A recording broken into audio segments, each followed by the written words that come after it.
Chapter 1044. Gidia had the humanoid cannon, and with its origin, power, it could destroy any world in between with a single shot. Not only that, but it also had Chaldea as a hostage. If Wuming fought with Gidia for real, Wuming would definitely have some reservations. Therefore, Wuming returned to the origin and prepared to explore the secret of the origin dragon's adulthood. Only by reaching that height would Wuming be able to effortlessly deal with Gidia, save Chaldea, and protect the various worlds. At that time, Wuming might also find a way to restore the worlds destroyed by Gidia's humanoid cannon. But how would Wuming find out the secret of adulthood? As mentioned before, it would take time since he had no clue.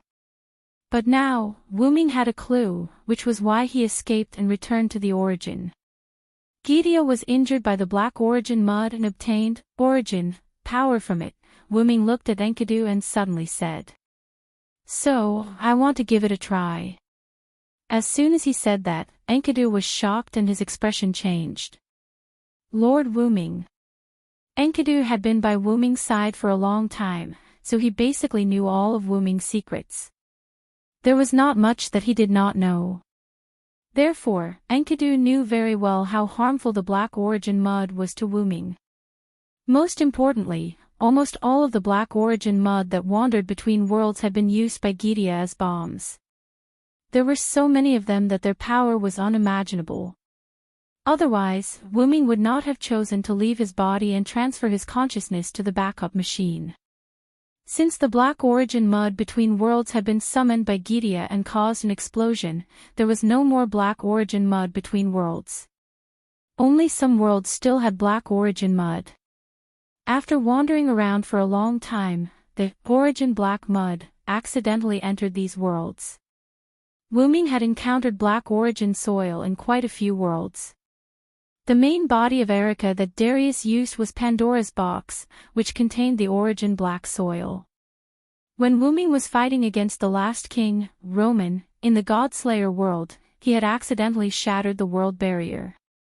If he had not stopped in time, the origin black soil surrounding the Godslayer world might have entered the Godslayer world.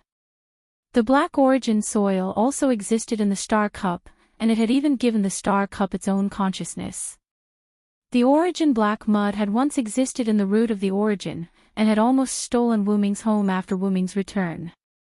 Although the origin black mud in the box court world was brought in by Wuming, it had also affected that world, and Az-Dakaha had changed a lot because of it. In the Mesopotamia singularity, Tiamat had also fused with the origin black mud for some reason. Her authority, the Sea of Life, had also fused with the origin black mud, and Tiamat had also become extremely strange and powerful. However, after all that had been said, one thing was very clear, and that was that the origin black mud had all been eliminated. There was very little black origin mud in Pandora's box, and after being sealed for so many years, it had weakened. After fusing with Wuming, it had luckily been eliminated by the immature Wuming. The origin black mud that had almost entered the Godslayer world must have been eliminated in the explosion caused by Gidia. The origin black mud in the Star Cup had fused with the Star Cup's consciousness, and was finally eliminated by Wuming. The origin black mud in the Big Origin had also been eliminated by Wuming using the power of the Big Origin. In the box court world, the origin black mud had entered Az-Dakaha's body, and was eliminated by Wuming in the end. Even Az-Dakaha's soul had perished, and his body had been transformed into an absolute evil spirit base by Wuming. As for Tiamat, Wuming had also used the Void Star Taisui seal on Az-Dakaha's body to bring her to the Big Origin to be purified. In the end, Wuming even had a mother. In any case, all of this meant that the origin black mud that Wuming had encountered or known about had all been eliminated, and not a trace was left. There was no origin black mud between worlds. Only in some worlds, there might be some origin black mud mixed in, but Wuming did not have the time to look for it. Therefore, Enkidu's meaning was very clear. Not to mention the secret of using the origin black mud to trigger adulthood, there was not even a shadow of the origin black mud. But in the next second, Wuming took out a ball of origin black mud. The ball of origin black mud, which had shrunk into a ball, appeared in Wuming's hand as if it was afraid.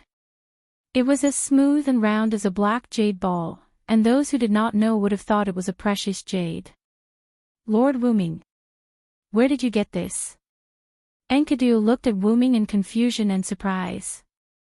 Kallis answered Enkidu. When Master was fighting with Gaia, he took the opportunity to take some. That's right. When Wuming destroyed Gidea's jade throne, Gidea used the origin black mud to attack Wuming when he dodged, and Wuming grabbed a handful at that time. In fact, when Wuming first heard that Gidea obtained his power from the origin black mud, he had planned to get some origin black mud from Gidea for research. After all, who knew if Wuming would destroy Gidea in the end? To be safe, Wuming collected some origin black mud in advance and planned to test it out after killing Gidea. However, who would have thought that Gidea would add the threat of holding Chaldea hostage to the threat of the Anthropocene canon? With no other choice, Wuming, who changed his tactics at the last minute, chose to escape and let his doppelganger deal with Gidea, while Wuming brought the origin black mud back to the origin to try and see if he could obtain the secret of a coming of age. This idea was a little uncertain, but Wuming was uncertain. As an old gambler, Wuming was also gambling. Wuming was not sure if the origin black mud could help Wuming obtain the secret of coming of age, so Wuming gambled on the good side and came back to try. Wuming had also been severely injured by the origin black mud together with Gidea, but Wuming managed to separate his mind from his body in time and went to the backup machine, so he did not know if the origin black mud had any effect on Wuming's growth. However, the reason why Wuming's body grew so quickly was probably not entirely because he stayed in the box garden world for a long time. The passage of time could indeed have an effect on the growth of the origin dragon, but the number of years needed was astronomical. Therefore, it was very likely that the origin black mud did have a promoting effect on Wuming's growth. It was a pity that Wuming had shifted his mind back then and did not experience the secrets brought by the origin black mud, nor did he know the changes the origin black mud had on Wuming's body. Thinking about it carefully, Wuming increasingly felt that the reason he was approaching the level of coming of age so quickly was very likely because he was severely injured by the origin black mud back then. Now, Wuming did not know whether to laugh or cry. If Wuming's mind had not shifted to the backup machine back then, he might have beaten Gidea up by now.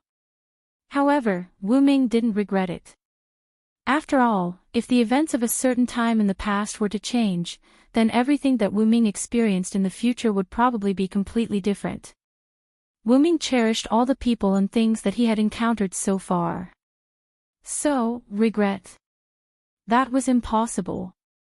Although the origin black mud was indeed terrifying to Wuming, when he thought about the people and things that he had encountered so far, Wuming suddenly felt that the origin black mud was actually not that scary.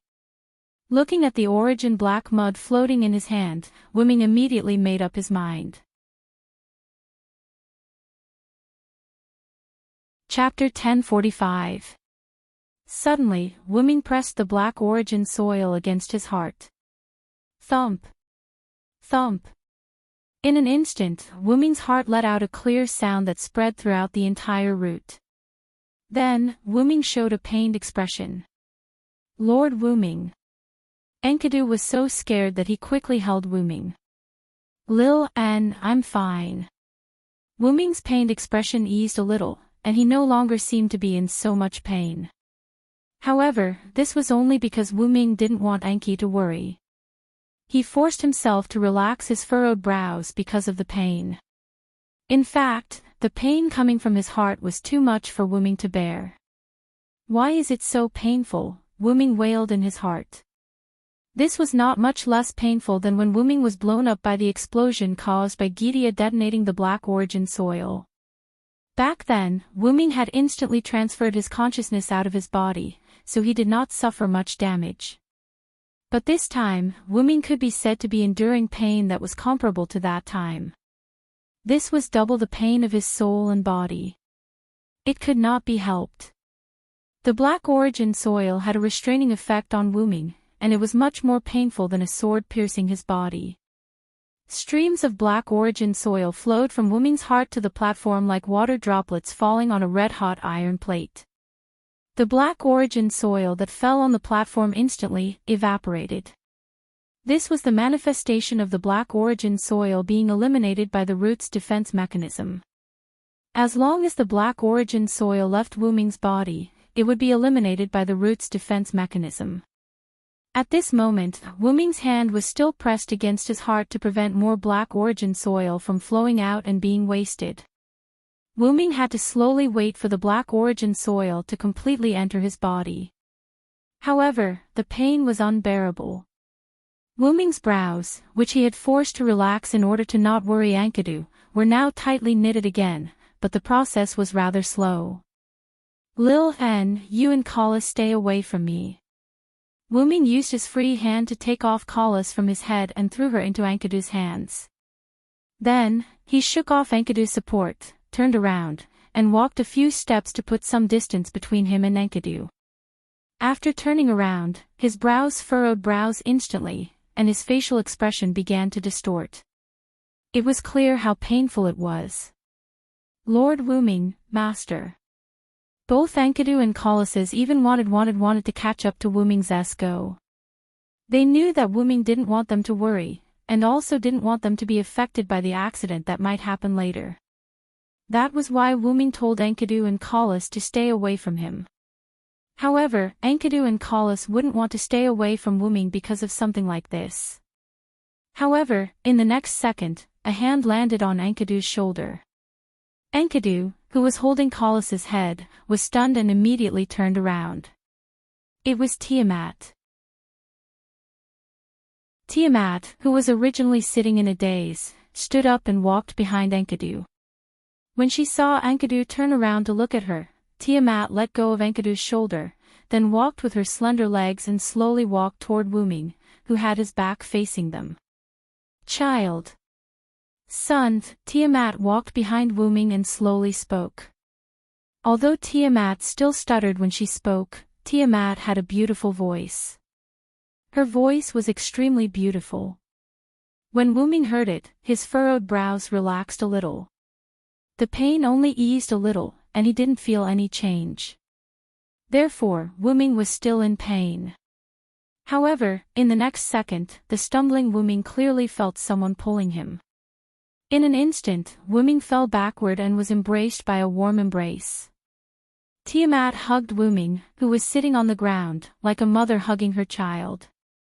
Wuming, who was leaning back in the embrace, could even clearly feel the elasticity of the two firm balls on his back.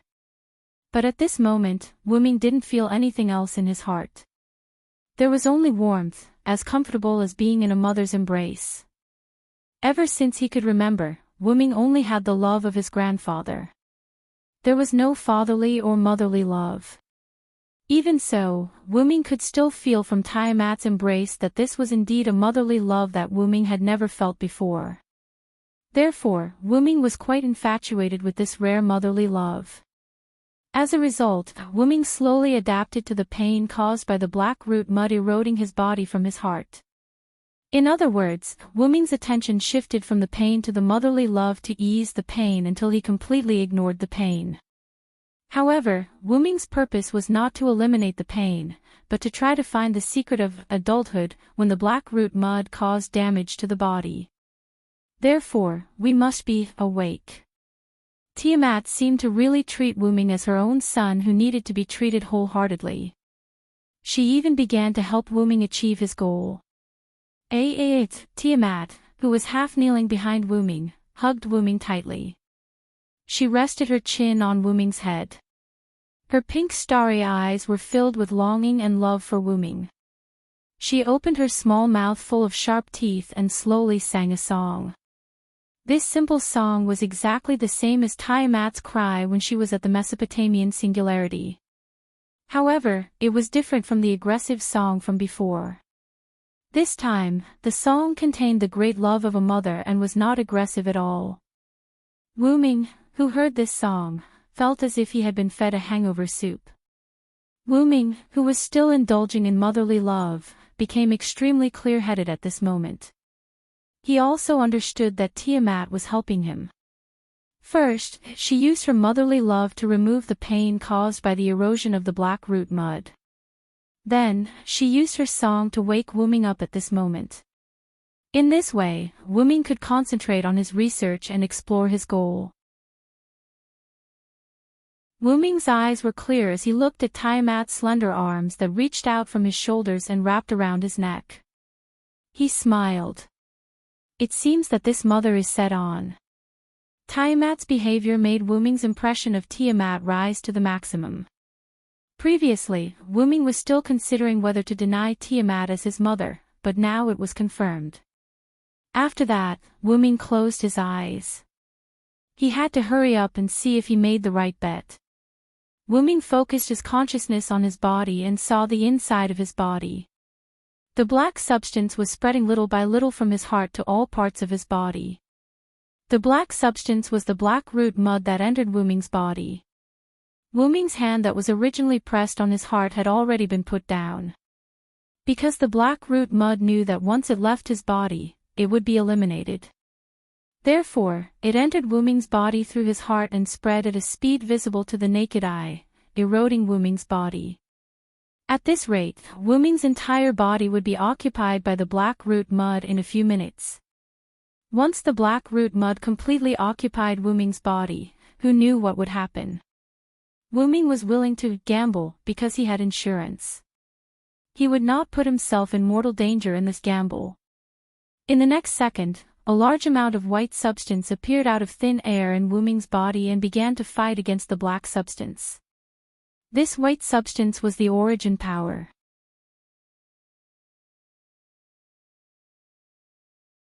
Chapter 1046.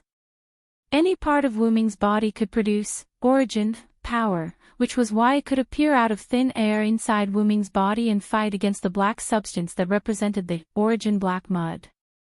Origin power was Wu-ming's insurance. Wu-ming consciously controlled the birth and death of origin power, constantly mixing it with the origin black mud. The white substance and the black substance were like two countries at war, going back and forth, one taking over one side, the other taking over the other. In the end, the origin black mud and origin power each took over half of Wu-ming's body. It wasn't a case of you taking up the left and me taking up the right, or you taking up the top and me taking up the bottom. Instead, it was a mixture of you and me. At this moment, Wu-ming's body was filled with black and white substances. Black and white were constantly changing, and finally, the origin black mud and origin power were fighting against each other. However, this wasn't enough. The origin black mud wasn't in its home ground, and it was caught off guard by the origin power. All of its thoughts were focused on resisting the origin power. As a result, the corrosion of the origin black mud on Wu-ming's body weakened. He hadn't obtained anything from the corrosion earlier, and now that the corrosion had weakened, wouldn't it be even harder to obtain the secret? And so, Wu-ming came up with an idea. Wu-ming controlled the origin power and consciously guided the origin black mud through his body again and again.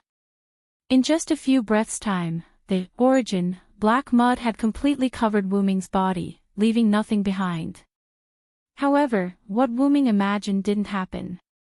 Not only that, nothing happened at all. Nothing happened. Wu-ming was at a loss. Could it be that his gamble was wrong? Refusing to believe it, Wu-ming once again controlled the origin black mud to flow through his body, but the result was still fruitless. This is troublesome. Wu-ming felt a bit irritated. Wu-ming's goal was not to find the secret of adulthood and become stronger, but to kill Gidia, protect the world between worlds, and protect Chaldea. However, this method did not seem to achieve the goal of killing Gidia, protecting the various worlds and Chaldea. That was why Wu-ming was frustrated. It seemed that Wu-ming had made a wrong bet this time. In that case, Wu-ming needed to think of other ways to get through this difficult situation. After all, not only did he want to protect the worlds in between from harm, but he also wanted to take back Chaldea from Gidia, and he also had to kill Gidia. The difficulty of combining the three into one was extraordinarily high. Looks like I have to work on that first. No matter what, they had to destroy the launcher of the anthropoid cannon first. This was the most important thing. Only in this way could the worlds in between be safe and sound. Then, he had to deal a heavy blow to Gidia, take back Chaldea from Gidia, and then completely destroy Gidia. This needed to be done in one go, and the difficulty was not ordinary. After all, Wuming did not know how fast the launcher of the man-made cannons, which were the clusters of trees that looked like withered branches, could recover. He also did not know if Gidia's launcher was the only one that could release the man-made cannons. Wuming also did not know where Gidia hid Chaldea. Even more, Wuming did not know if Gidia had any trump cards. In short, this was not an easy task. However, just as Wuming was thinking, he did not notice that the black origin mud was slowly assimilating with the origin power in Wuming's body. The pain that he had adapted to gradually disappeared. Wuming, who was unaware of all this, left Tiamat's embrace and turned to look at Tiamat. Tiamat did not know why Wuming wanted to leave her embrace, but Tiamat did not need to know. She just looked at Wuming silently, her starry eyes filled with motherly love for Wuming. Seeing Tiamat like this, Wuming did not know what to say for a moment. The words of gratitude that he wanted to express were also stuck in his mouth. Tiamat completely treated Wuming as her son, but Wuming was not used to treating Tiamat as his mother. Tiamat helped him just now, so he should naturally thank Tiamat. However, Wuming felt that once he opened his mouth, Tiamat would become unhappy. After all, parents who truly loved their children did not ask for anything in return. Wuming was worried that Tiamat would think that Wuming was treating her as an outsider and feel sad. Anyway, Wuming was quite conflicted now. Looking at Tiamat's pink starry eyes, Wuming finally decided to thank her. However, before Wuming could finish his sentence, Tiamat seemed to have seen through Wuming's intentions. She happily hugged Wuming in her arms and kept muttering, "Child. Child." Tiamat's expression at the moment looked quite happy, and Wuming was currently buried in Tiamat's bosom, which was filled with motherly love, so he could not speak for a while.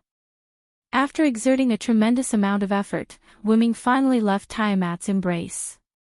After persuading Tiamat in every possible way, he made Tiamat obediently sit on the side, and then Wuming walked towards Enkidu.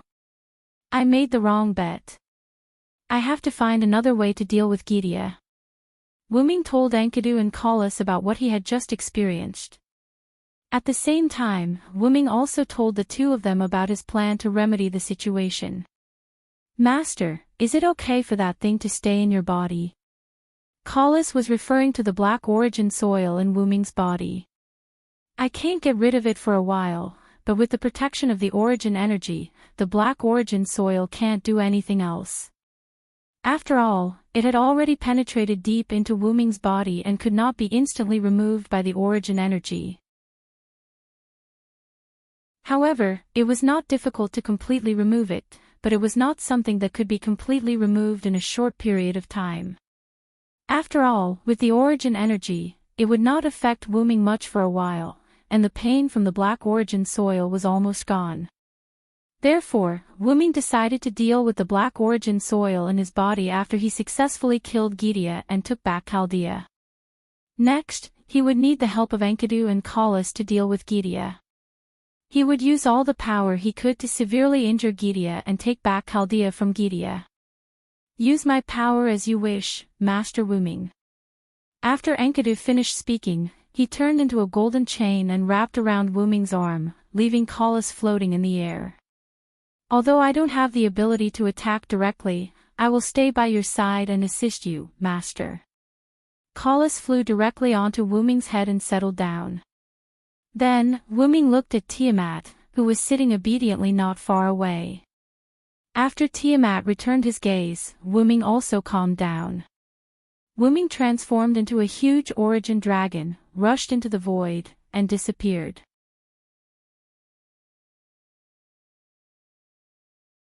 Chapter 1047.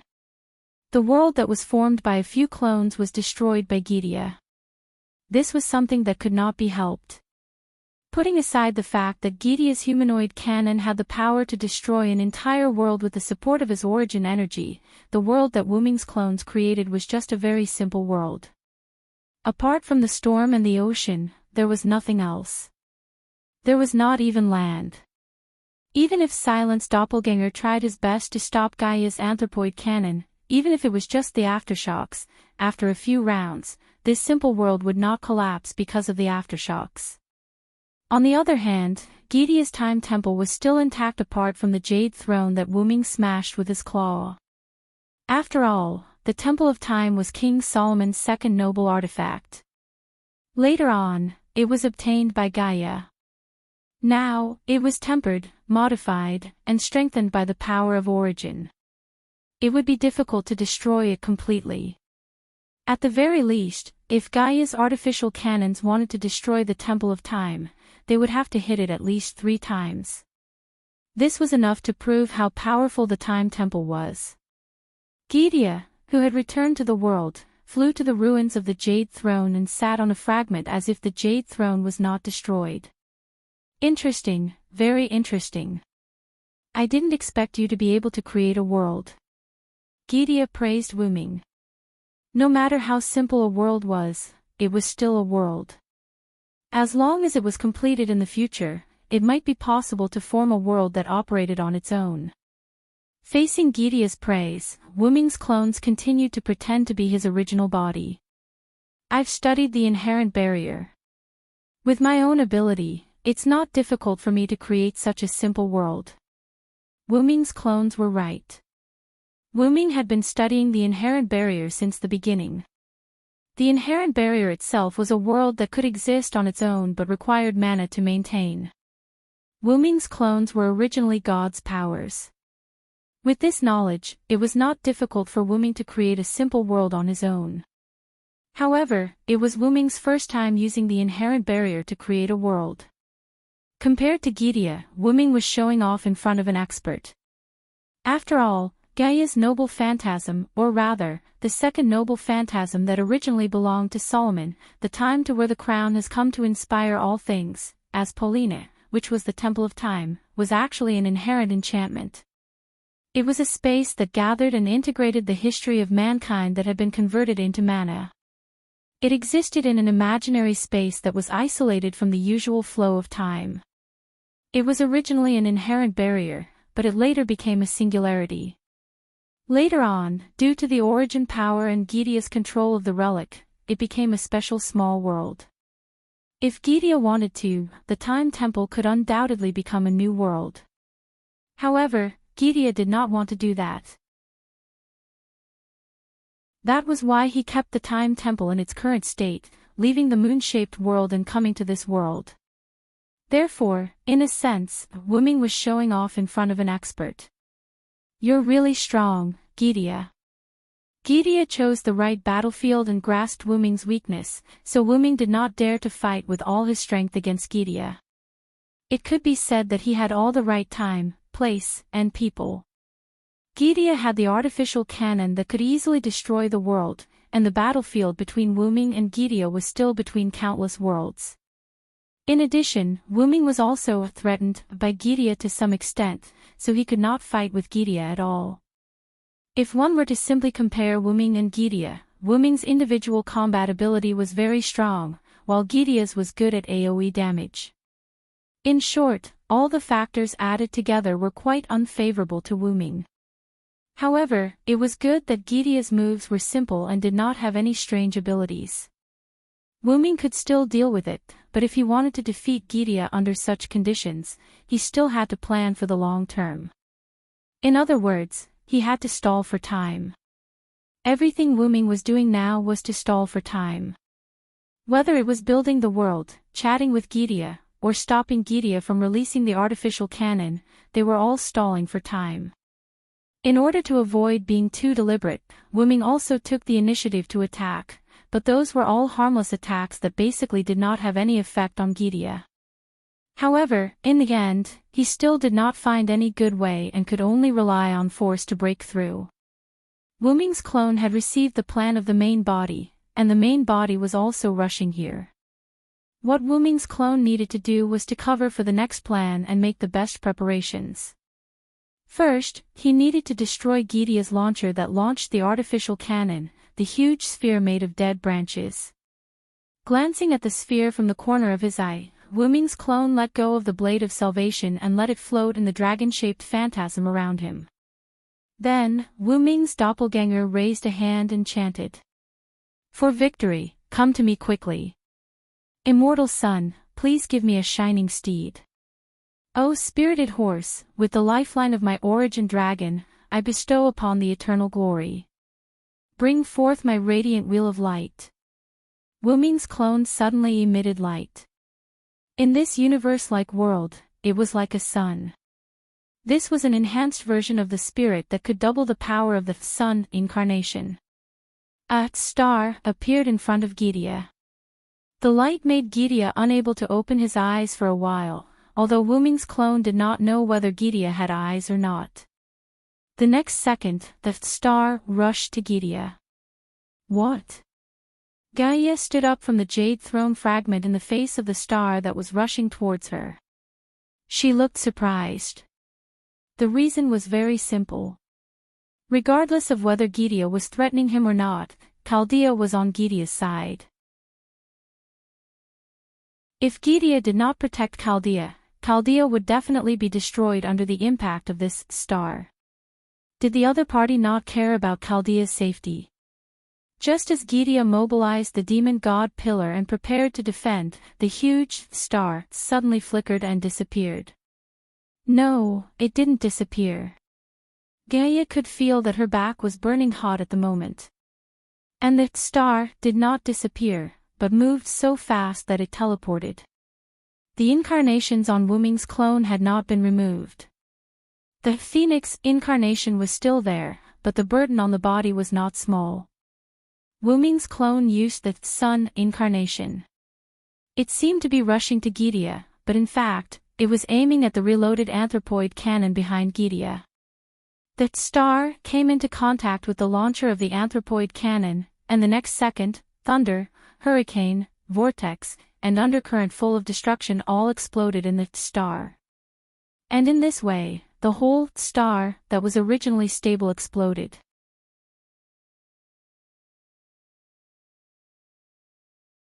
Chapter 1048.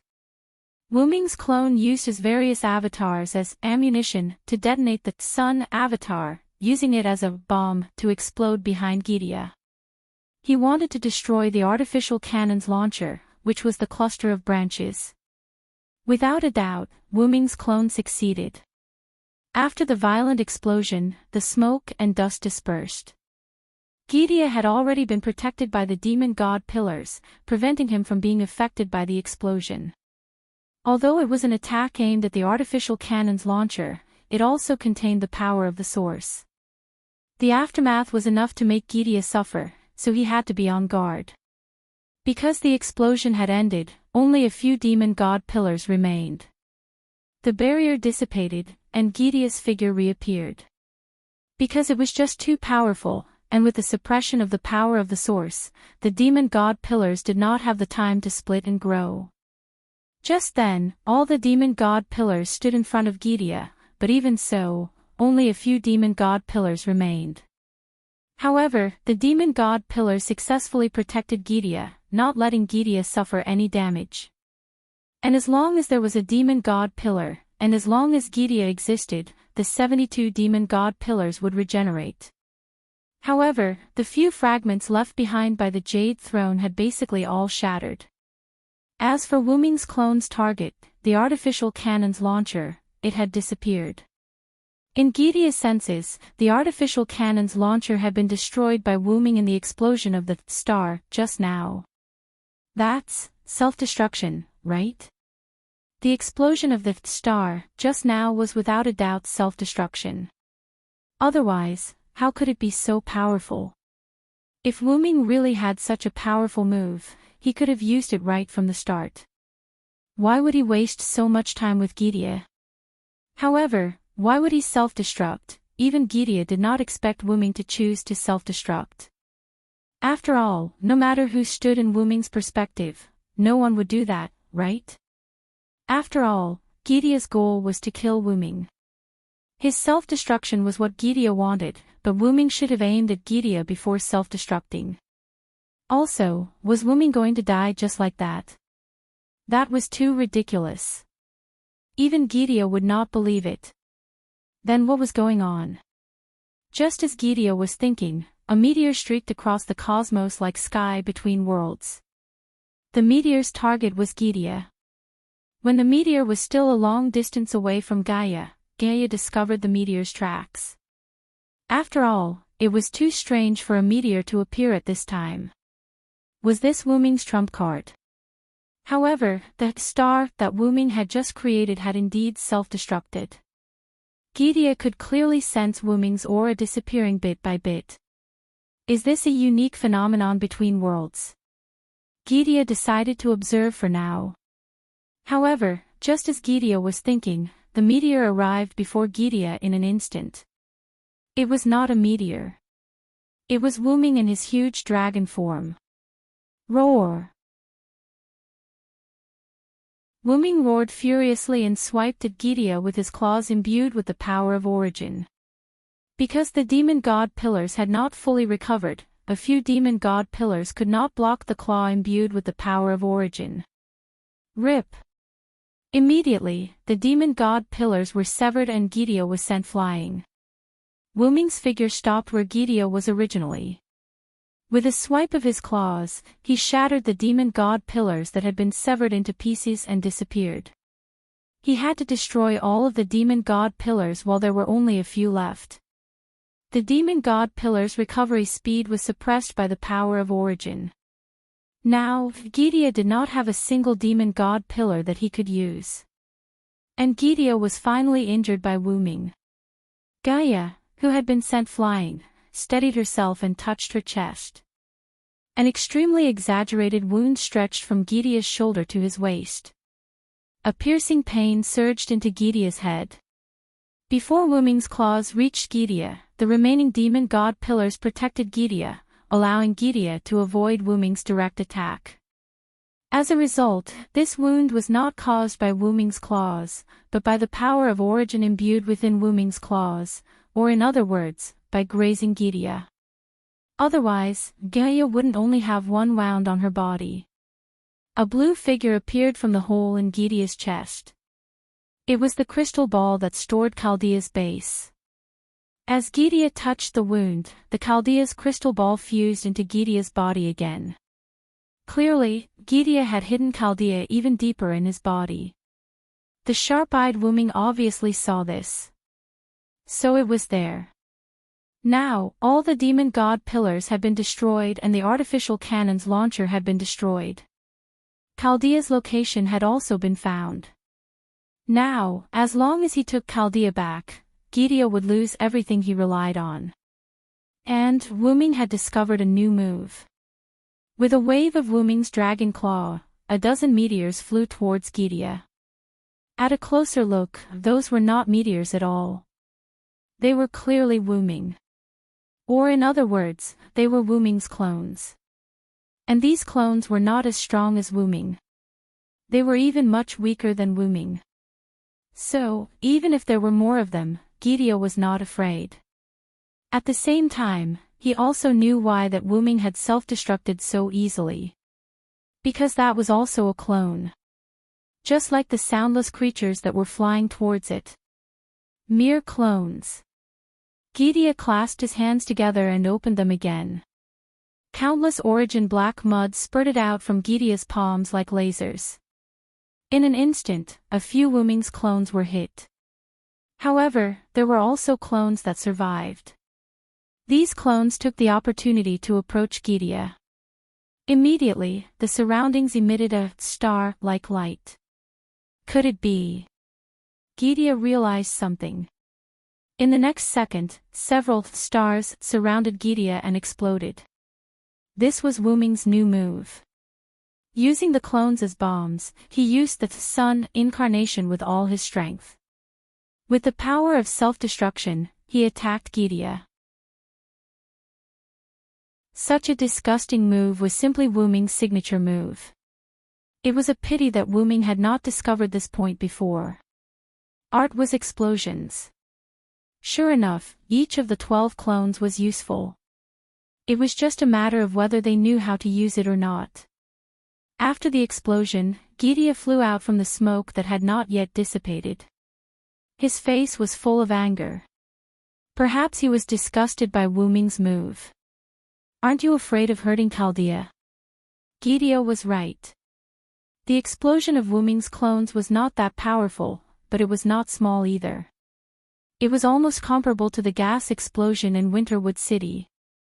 Even if Chaldea was in Gideon's body, if he really destroyed Chaldea, it would not be a joke.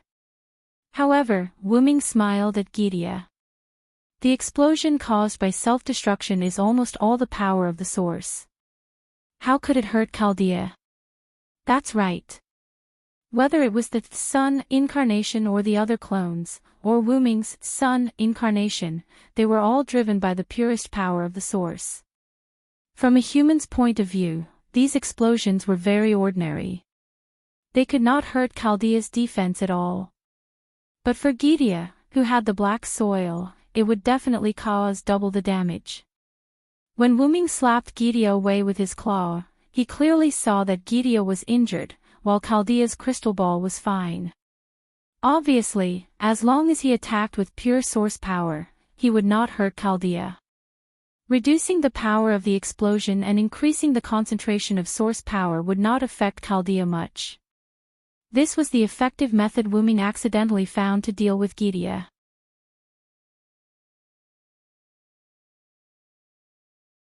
Chapter 1049. You deserve to be called my enemy. Gideon was not angry that Wu Ming had found such a shameless way. Instead, he praised him. "So, you should just accept your death, Gideon." Wu Ming's body was glowing. Its gigantic dragon body instantly disintegrated and turned into countless clones of Wu Ming. Each of the clones knew how to use the sun and charged towards Gideon. I think you're mistaken about something." In response, Gaia snorted with a smile. "Even if my third relic doesn't have a launcher, it can still be activated." Gideon's muscles tensed up and a large amount of energy gathered in the muzzle-like gap on its chest. "The time of birth has come. I'll use this to correct nature." Gideon crossed his arms and suddenly opened them. "Our Salmadol Salamones." Boom! Countless rays of light appeared from Gideon's chest and gathered into purple energy rays. Each ray of light was comparable to the heat of the star Holy Sword. The energy rays that were gathered by countless rays of light were full of deterrence. The imaginary number 1 relic created by Gaia, Ars Nova, would collect the energy obtained from burning human history and convert it into an attack before launching it out. This attack was the creation of Gaia's third noble artifact. It was used to correct all things, Ars Almadel Salamones, which was also known as the humanistic canon. The so-called launcher was just a dispensable tool.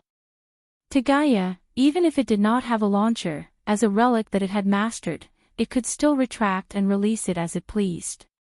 The third relic penetrated countless clones of Wu Ming and blasted into the distance. Once again, there was a big explosion in the world. Wu Ming did not expect Gideon's humanoid cannon to be able to fire without a launcher.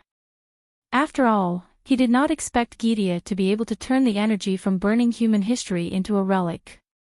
He could only say that he did not know enough about it. Thanks to Wu Ming's carelessness, many more worlds were destroyed by this attack. Ha ha ha ha ha. Dragon of Origin, you are too naive. Gaia laughed delightedly. It did not expose that the humanoid cannon was Gideon's relic. This was one of the trump cards that Gideon had left behind. Looking at the clones of Wu Ming disappearing into the flood of relic, Gidia once again gathered energy in its chest and was ready to fire again to kill Wu Ming. Silent Ming dispelled the dragon body and created a clone. He wanted to take the opportunity to pretend to be a clone and get close to Gaia to rescue Chaldea. Gaia had already guessed it. Although Gaia couldn't tell which one was the main body, she could just destroy all of the clones, and that would be enough.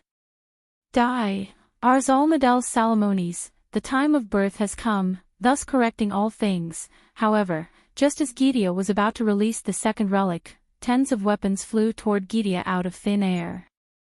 It seemed like they were long-range attacks. Gidia did not think that those things could hurt him, so he did not care about those weapons at all. In fact, the weapons hit Gidia, but they did not have any effect at all. They could not even break through Gidia's defense. There was not even a spark. However, in the next second, a transparent spherical light film with a diameter of more than 10 meters enveloped Gidia.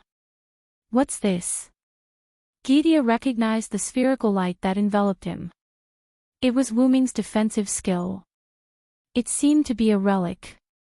Wu Ming had used this skill to block Gidia's attack in the beginning. Gidia had witnessed the defensive power of this thing. If Gidia were to release his own relic, he might not be able to break through the spherical light film. However, if Gidia were to give up on releasing his relic, he would obviously fall into Wu Ming's trap. Therefore, Gidia maintained his relic until he was about to release it. Since there was no blind spot in the defensive light film, Wu Ming would definitely make a move when he entered. It would not be too late to release it then. When? Later on, Gidia began to think. Could it be those weapons just now? Gidia had some guesses.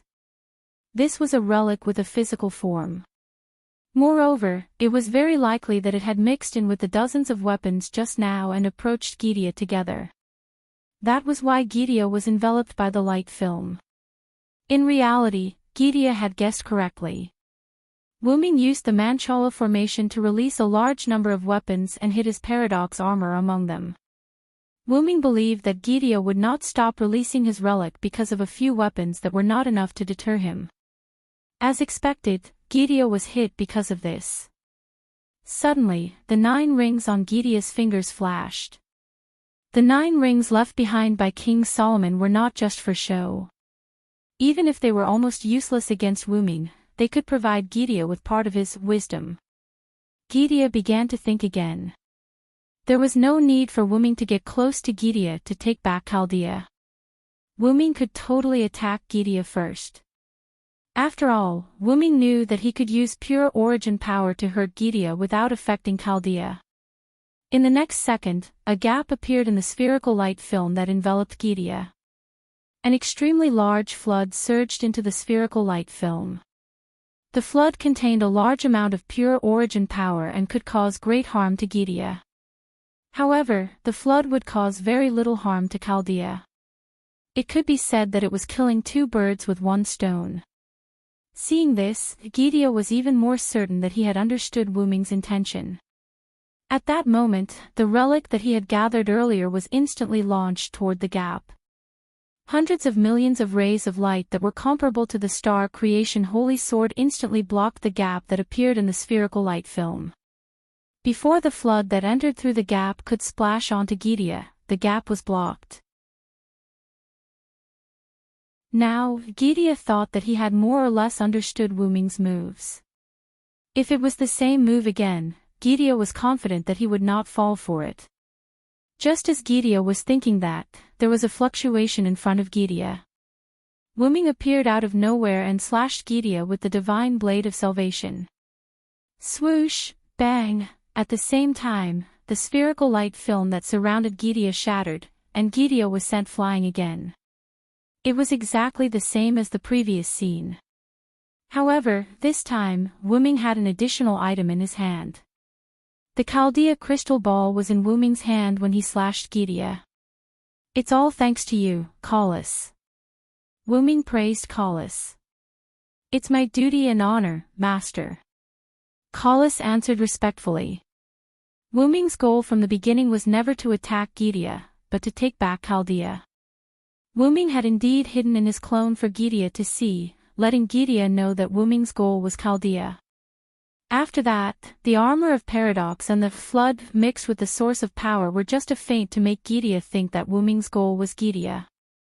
Taking advantage of Gidia releasing its noble artifact and thinking that it had seen through Wuming's scheme, Wuming used all his strength to drive the Phoenix incarnation to expand the gap and instantly appeared in front of Gidia, and finally succeeded in snatching Chaldea from Gidia's hands. The reason why Wuming praised Callis was entirely because, whether it was the timing of Gidia's relaxation or the subtle operation of the gap in the light film, it was all done by Callis. In short, Callis deserved Wuming's praise. Ignoring Gidia, Wuming took the lead to check Chaldea. After all, Chaldea had fallen into Gidia's hands, who knew if Gidia had done anything to Chaldea. However, just as Wuming was investigating the inside of the crystal ball, a demon god pillar suddenly emerged from the crystal ball, completely eating Wuming.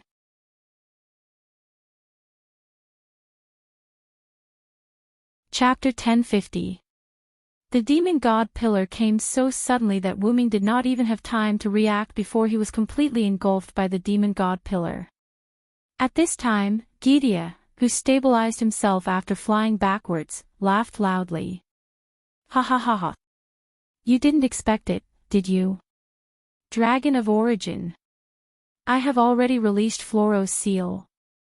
I have been waiting for you to take back Chaldea.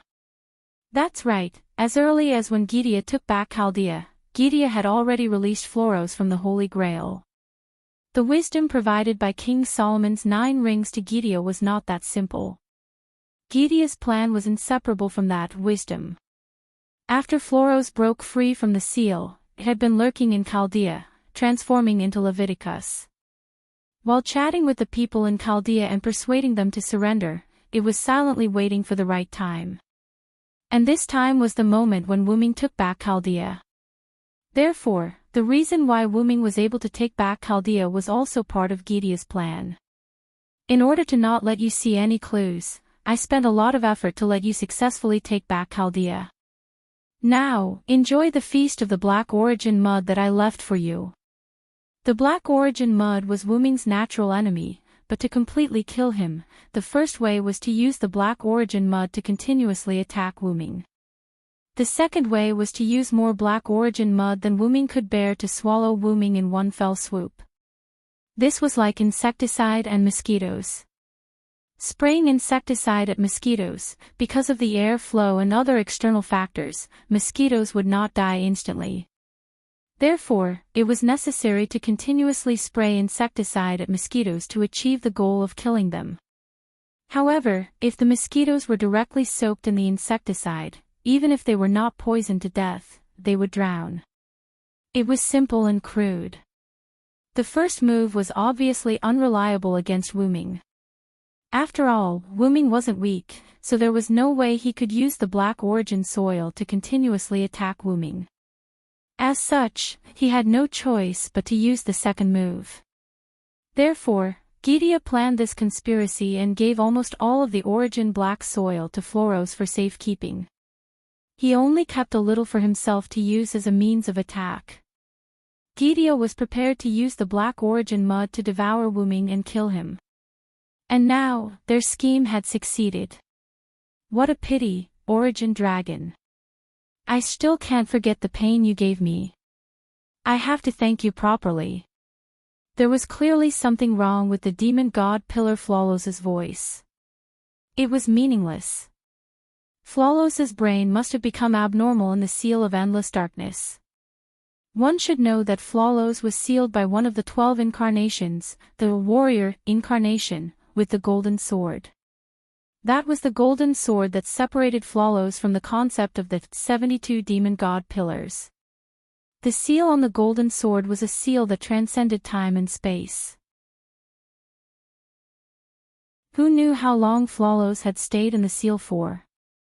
Although I can't punish you personally, letting you drown in the Black Origin soil is the biggest punishment for you.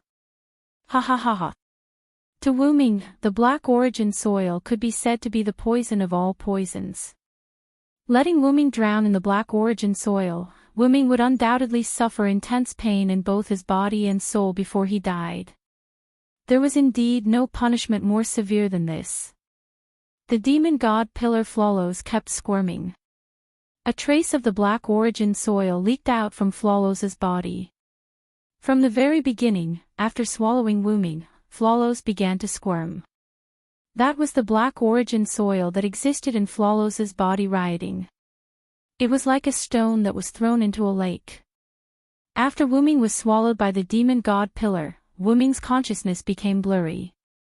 The words of Gidia and Flawless were also intermittently transmitted into Wuming's mind. It couldn't be helped. This time, Flawless and Gidia really put in a lot of effort. The amount of black origin soil that Flawless preserved could be said to be beyond Wuming's imagination. Once Wuming was swallowed, he couldn't maintain his consciousness. After all, the amount of black origin soil was just too much. Wuming was suffering extreme pain in his soul and body all the time. His blurry consciousness was also caused by this pain. I've underestimated Gaia. Wuming's mind was in a disjointed state. Master, you can do what you did last time and transfer your consciousness to the backup machine again. This way, you can avoid the black origin soil's damage to your soul. Collis instantly calculated the answer. What about you guys? Wuming forced himself to be alert and talked to Collis and Enkidu. We can help you protect your body. Enkidu answered. Don't even think about it. Wuming interrupted Enkidu without hesitation. If that was the case, Wuming's consciousness and soul could be preserved.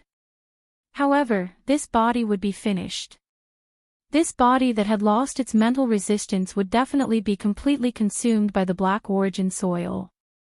Even if Enkidu and Collis stayed behind to protect Wuming's body, they would definitely not be able to block it as easily as last time when Wuming's body fell into the box world. In other words, Enkidu and Collis would definitely die with Wuming's body. Only Wuming would be left alive. I promised you guys that I would never abandon you guys and escape alone. Master, shut up. Master Wuming, I refuse. Collis and Enkidu shut their mouths. After all, they knew how stubborn Wuming was. When it came to matters like this, once Wuming had made up his mind, he would definitely not change it unless there was a chance for a change. But now, a chance for a change was really hard to come by. Talking to Collis and Enkidu had strengthened Wuming's consciousness quite a bit. In other words, he could still hold on for now. There was no such thing as a dead end. If there was a dead end, then it was definitely because the person involved had not found a way out. Wuming decided to find a way out before his consciousness completely disappeared. Immediately, Wuming checked his abilities. Because of the black origin soil's continuous corrosion, I can't use them at all. Whether it was the 12 incarnations, magic, or magic, he could not use them at all. In the instant that Wuming gathered his energy to use them, the black origin soil would corrode the energy that Wuming gathered. Hence, he could not use them at all. Some of the gadgets and items that Wuming kept in his Dragoness dimension could not be used in the current situation. Naturally, the physical relics and weapons could not be used. They were all hidden in the divine blade of salvation that was one with Wuming. Meanwhile, Wuming's divine blade of salvation was already curled up in Wuming's body, not daring to come out at all. Even the armor of paradox that was created by Artoria to create a time paradox seemed to have lost its motivation to live and was waiting for death. As expected, there was too much black origin soil. Because Wuming used all of these things, almost all of them had a trace of origin power. In the face of so much black origin soil, there was no doubt that they were restrained. Naturally, it was reasonable for them to be afraid. As of now, Wuming really could not find a way to solve the current crisis. However, at this moment, Wuming suddenly felt that the black origin soil's corrosion on him seemed to have weakened. That was because Wuming's pain suddenly decreased a lot, and it was still weakening. Wu Ming's consciousness also slowly dissipated and became completely awake. The black origin soil was gradually accepting Wu Ming, or rather, Wu Ming was gradually adapting to the black origin soil. Wu Ming discovered that the source of all this phenomenon was a small part of the black origin soil that existed in his body.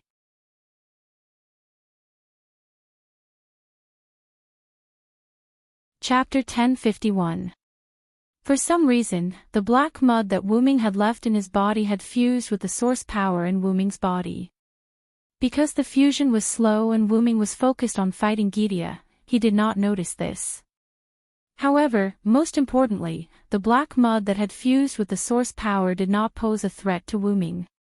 On the contrary, the fused energy even helped Wu Ming get through his current predicament. The black mud was still rioting, but it did not harm Wu Ming anymore. Instead, it even replenished Wu Ming's energy. Although it was slow, this was the truth. So it's only starting now. Wu Ming finally understood that this was the result of Wu Ming's previous attempt to use the black origin mud to summon power. At that time, it was probably because there was too little black origin mud.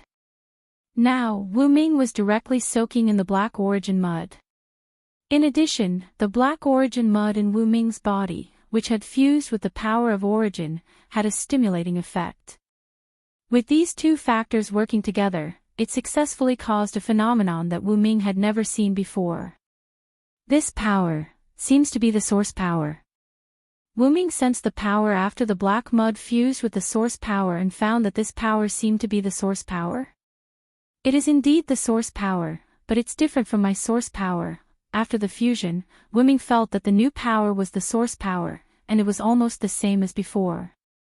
However, if one had to compare it to the source power of the past, then the source power of the past was still underage, while the source power of the current source power could be considered adult. Could this be the secret of adulthood? No, it was definitely not that simple. After all, apart from the source power of the adult version in Wu Ming's body, there were no other changes. Could it be because there wasn't enough of it? After all, this had happened before, so Wu Ming's guess was not wrong. Wu Ming let go of his body and mind. He closed his eyes and allowed the black mud to enter his body. Under the guidance of the new power, it continuously produced new source power. Afterwards, he used this source power to cleanse his body again and again. Wu Ming's goal was very simple. Since the source power was adult and Wu Ming's body was underage, would using the adult source power to cleanse Wu Ming's underage body be able to allow Wu Ming to transform? That was what Wu Ming guessed. No matter what, he had to give it a try. However, most of the time, the truth was just that simple. After being continuously baptized by origin power, Wu Ming's body had indeed changed slightly. Wu Ming opened his eyes and sensed his body. No matter how he looked at it, nothing had changed, but Wu Ming could feel in his heart that the current him and the him a few minutes ago were on two completely different levels. Is this the power of the great origin? Wu Ming's pupils had turned golden, and the center of his pupils was still red, but it was no longer wine red. Instead, it was a fiery red that was full of vitality. At this moment, Wu Ming felt as if he had just woken up from a dream. Many things seemed to automatically appear in Wu Ming's mind. It was about the origin dragon, the origin black soil, and the great origin. If the type moon world's origin was the origin of everything that gave birth to the type moon world, then the great origin was the origin of all the worlds that gave birth to it. Regardless of whether it was the world that Wu Ming had first stayed in, the type moon world, or the other worlds that Wu Ming had experienced, they were all born from the great origin. They took root and sprouted between the worlds, becoming powerful worlds that gave birth to life and flourished. The origin dragon was actually a guardian deity that protected and complemented the great origin. At the same time, it was also a guardian deity that protected the worlds that were born from the great origin. This was why the two great restraints of the type moon world had so generously allowed Wu Ming to cheat, open a backdoor, and even form a contract with him. It was because the two great restraints knew about Wu Ming's identity. If Wu Ming was in the two great restraints' shoes, he would have done the same thing. Although it was a cliché, the origin dragon was truly an existence that protected the stable development of each world. It was responsible for resolving the apocalyptic crisis of each world, and it had unparalleled power that could easily resolve a world's crisis. Although the Type Moon world had given birth to parallel worlds and used this method to escape the apocalypse, it wouldn't be a loss to curry favor with Wu Ming, so it had done so. As for worlds without parallel worlds, the origin dragon wouldn't take action when species changed or went extinct, because the world wouldn't be destroyed as a result, and new species would be born. It was only when an irreversible apocalyptic crisis occurred that the origin dragon would either appear with a certain identity to save the world, or it would directly take action. In short, the apocalyptic crisis of the world would always be resolved. To put it simply, the origin dragon was a so-called god to each world. From a certain perspective, it could be considered a god in the truest sense. After all, the origin dragon and the great origin dragon complemented each other. It represented the great origin, and the great origin represented it. However, even if it was the origin of all worlds, even if it was the great origin that transcended all existences, there would still be death. Existence was the embodiment of a life, and this existence would definitely experience death. However, the great origin's death wasn't the usual way of death. The great origin's death was to enter a deep slumber, after which it would restart after a certain period of time. If there was a word to describe this, it would be reincarnation. After a reincarnation was complete, the great origin would continue to give birth to new worlds, while the origin dragon would continue to carry out its duties and protect the world. By the way, the origin dragon that complemented the great origin would also die, as a result, and it would recover its strength as the great origin restarted. As for Wu Ming, what he experienced was the process of the origin dragon restarting after its death. In any case, even if Wu Ming didn't work hard, he would still recover his strength after a certain period of time. Therefore, the origin dragons weren't a single species. Since ancient times, there had only been one origin dragon living in the great origin, and that was the current Wu Ming. This explained why Wu Ming hadn't seen a single origin dragon when he first came to the great origin.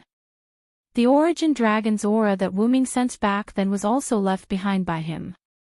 After all, this was his home. In that case, the origin dragon that White Yiksha saw might very well be my past self. At that time, Wu Ming might very well have been on his way to resolve an apocalyptic crisis in a certain world, and White Yiksha saw him along the way. Although he knew the truth, Wu Ming was still worried. There was only one origin dragon in existence. What if something happened to the origin dragon while it was still in hibernation? What would they do? Could it be that the root of origin would create another one? In that case, the origin dragon in the past might not have been Wu Ming. Wu Ming was destined to not get an answer at the moment. Also, what was up with the black origin mud, the natural enemy of the origin dragons? Moreover, the black origin mud was currently fusing with the origin power in Wu Ming's body, stimulating Wu Ming's growth and giving Wu Ming new strength. Was this a natural enemy or a boost?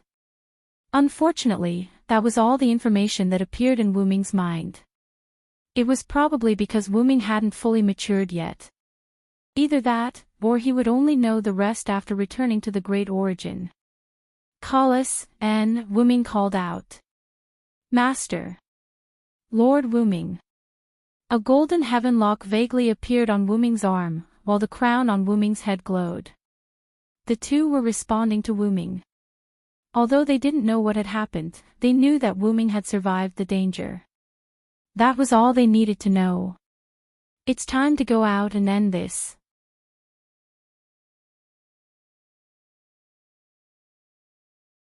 Chapter 1052.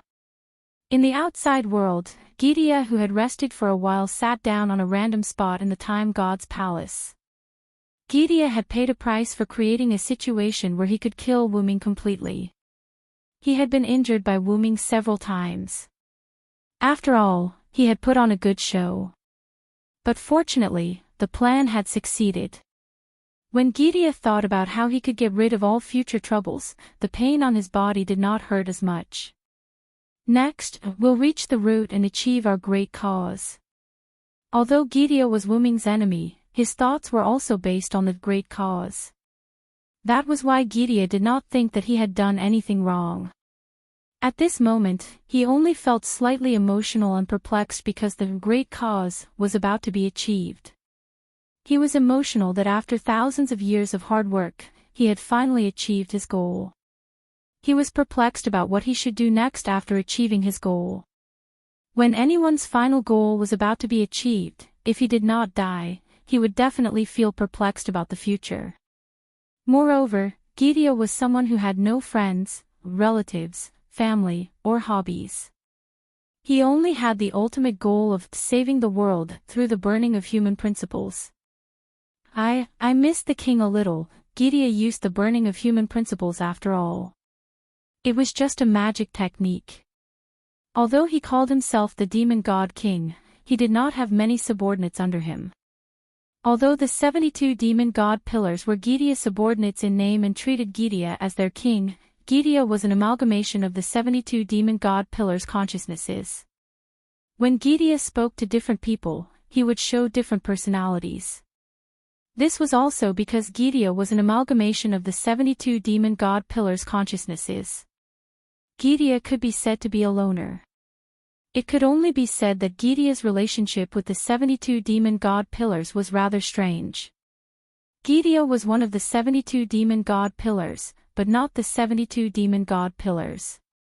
Gideon was an individual, but also a whole like the 72 demon god pillars. As a result, once Gideon died, the 72 demon god pillars as a whole would collapse and cease to exist. But as long as Gideon was still alive, even if the 72 demon god pillars all died at once, with Gideon's current strength, he would be able to summon them back. At the same time, Gideon was an amalgamation of the consciousness of the 72 demon god pillars. This meant that the demon god pillars were actually a kind of technique. The 72 demon god pillars were the same as Gideon's, both of them burning the principles of humanity. As tactics, once they achieved the goal they had set a long time ago, they would definitely fall into emptiness. This was because they were the ones being used, not the ones dominating. Even if they won, it would not change the fact that they were tactics. That was why Gideon said, "I missed the king." As for the king that Gideon mentioned, it was naturally King Solomon. If that's the case, why don't you go and see him yourself? Hearing this, Gideon was shocked. The demon god pillar Floros also shook violently. However, Floros was not shocked. It was because Wuming was cutting open its stomach. Poochie, after the sound, a hole suddenly appeared on the huge demon god pillar. It was opened from the inside. The demon god pillar, Floros, was like a deflated balloon or a frosted eggplant.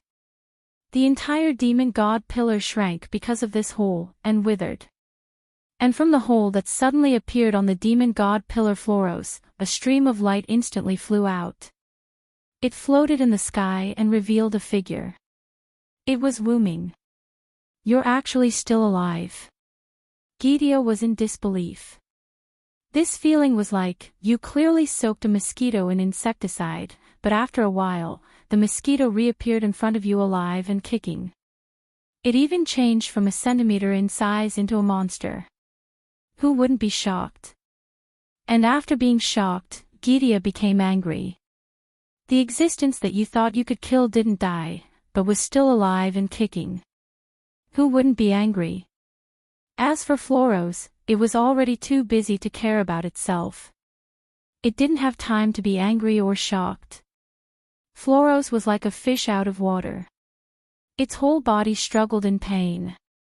Then, after struggling a few times, it stopped moving. In the next second, Floros melted and turned into a pool of black matter floating in the air. Wuming waved his hand and attracted the black matter. It integrated into his body, and a lot of new origin power was generated. That's right, the black matter after Floros melted was the origin black mud. Wuming used it and absorbed it into his body. You actually assimilated with the origin black mud. Did you reverse it? No matter how stupid Gidia was, he could see that this was Wuming's trick. At this moment, in Gidia's understanding, Wuming was now in a reverse state, which was quite popular among the servants. The so-called altar. Wuming's pupils were now golden, and his pupils were fiery red, which was probably the characteristic of his altar.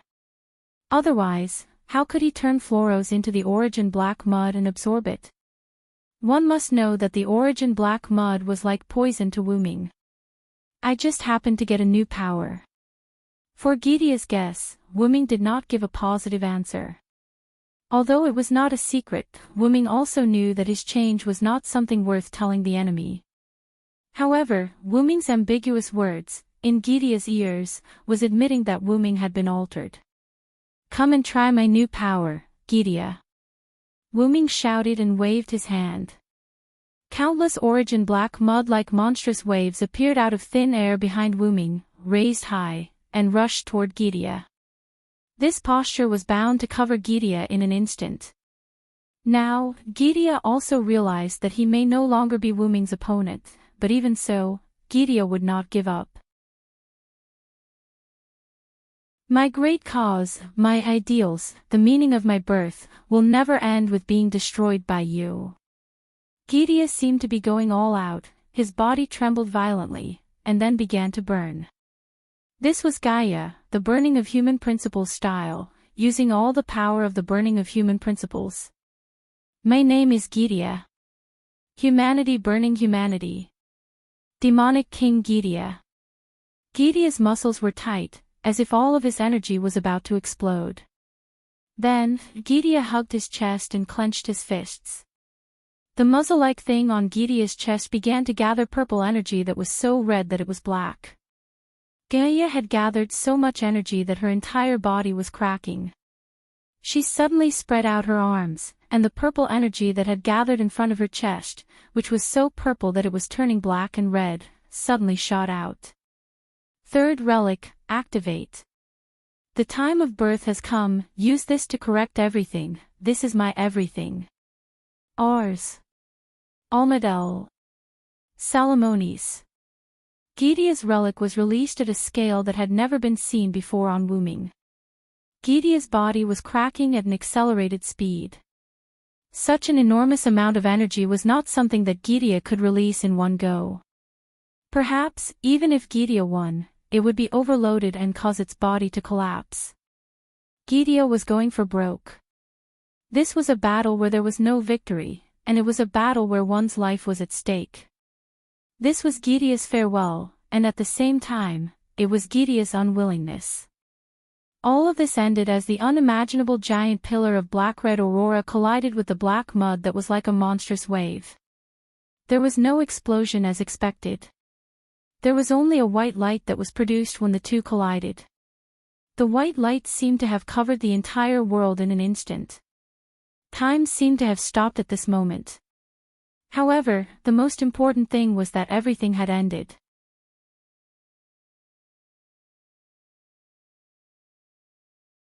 Chapter 1053. An unknown amount of time had passed. Inside the root of origin, on the central platform, Wuming, who had transformed into his human form, was squatting on the giant dragon head of his backup machine. He placed one hand on the machine as if he was inspecting it. Magic circles appeared around Wuming's backup machine. Not long after, the magic circles disappeared. Wuming's hand left the backup machine as he stood up. That should do it. Wuming patted his dust-free hands. Master, is that all you need to do with the backup machine? Colossus' voice came from the side. There's no problem. Now, this backup machine of mine can replace me to protect the world between worlds. All of this started from, Wuming did not pay attention to the time. In short, it started from when Wuming ended his battle with Gidia. Just as Gideon said, Wuming had assimilated with the Black Origin mud, and Wuming's new moves were related to the new Origin power. Whether it was turning Floros into the Black Origin mud, or summoning a terrifying amount of Black Origin mud to defeat Gideon, who almost killed himself, it was all because of the fusion of the Black Origin mud and the Origin power. Wuming's new Origin power. Although he did not understand the theory behind it, Wuming was not someone who was easily confused. Everything would be clear when he returned to the root of origin. However, after Wuming defeated Gideon, he did not kill it. Instead, he kept it alive. As for why he saved Gideon, it was not because of Wuming's kindness, but because Roman suddenly appeared in front of Wuming. Gideon, who had lost all its energy and almost died, was no different from before, or even worse. Roman used his connection with Gideon to successfully escape from Chaldea. Roman's words were simple. "Spare his life, please." As for the reason, Roman did not say. According to Roman, he seemed to have obtained information about Gideon when Floros was persuading him to surrender in Chaldea. After that, after Gideon was defeated by Wuming, he used the power of the 10th ring, which was the ring that Gideon was missing, to walk out of Chaldea and meet with Wuming. Wuming gave Roman a lot of face. He immediately agreed to Roman's request, or rather, he agreed to King Solomon's request. However, Roman's appearance was no longer that of Roman Aikman, but that of King Solomon, whom Wuming had seen at the Singularity in London. After all, Roman had used the power of King Solomon's ring. Naturally, Solomon, which was Roman's original appearance, was revealed. This also meant that Roman had exposed the secret that he was King Solomon in Chaldea. When Wuming asked Solomon about the expressions of the people in Chaldea when he transformed, Solomon's face was subtle. Wuming, who did not expose Solomon's secret, ended the questioning and sent Chaldea back to the original world. The world's people also recovered because of Gideon's loss of power. Chaldea could be said to have succeeded in saving the world. Although it was not direct, it could be regarded as saving the world indirectly. After that, Wuming did not rush to return to the Great Root. Instead, he stayed in Chaldea to help Chaldea deal with the remaining problems. After all, in that world, people's perception was that they just slept for a year. Not to mention ordinary people, the clock tower would definitely ask about it. What could those magicians do to Chaldea, the hero who saved the world? Even if he used his toes to think, Wuming knew what they would do to him. There was no doubt that the servants summoned in Chaldea would be repatriated, and Chaldea would be disintegrated. Chaldea's instruments and components would be preserved, sealed, and even studied by one magic family, organization, and even the clock tower. After all, Chaldea was a dangerous organization that crossed the timeline and had a large number of servants that could be regarded as weapons of war. Even if Chaldea saved the world, the magicians of the clock tower would certainly not allow Chaldea to continue to exist. Moreover, there was no direct evidence to prove that Chaldea saved the world. What about Chaldea's data records? Video records? Sorry, it could also be achieved by using magic. There were also many magicians who believed that something did happen in this blank year, but Chaldea only survived for a year because of the magnetic field, that is, he spent this period of time awake and wanted to take credit for it.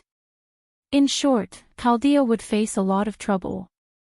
Although it was said that Olga Marie, Da Vinci, Roman, and others would not be difficult to solve all the problems, but it was still slightly difficult for them to solve all the problems once and for all. Olga Marie's third method was not yet understood, so she was not the third magician. Although Da Vinci was omnipotent, she was, after all, a weapon recognized by the clock tower. After Roman became Roman and asked Wuming to spare Gideon's life, he resumed his identity as Roman. With his temperament, it was impossible for him to let King Solomon appear again. Roman was just a Roman, the highest person in charge of Chaldea's medical department. These three, whether taken out individually or together, were not enough. At least, most of the magicians in the clock tower would not buy it. Therefore, they needed Wu Ming's help. Wu Ming went directly to the clock tower. In a room that Wu Ming often visited in the clock tower, Wu Ming found that person. Second Enchanter, Gemstone Ankashia Zelrich Subian Ogu. Wu Ming easily met Zelik. Wu Ming even suspected that this guy had already guessed that Wu Ming would go to him for help. That's right, Wu Ming looked for Zelik to let Zelik help Chaldea deal with the aftermath. As the second magician, there would always be people who would give him face. Even if they did not give him face, Zelik also had a lot of connections.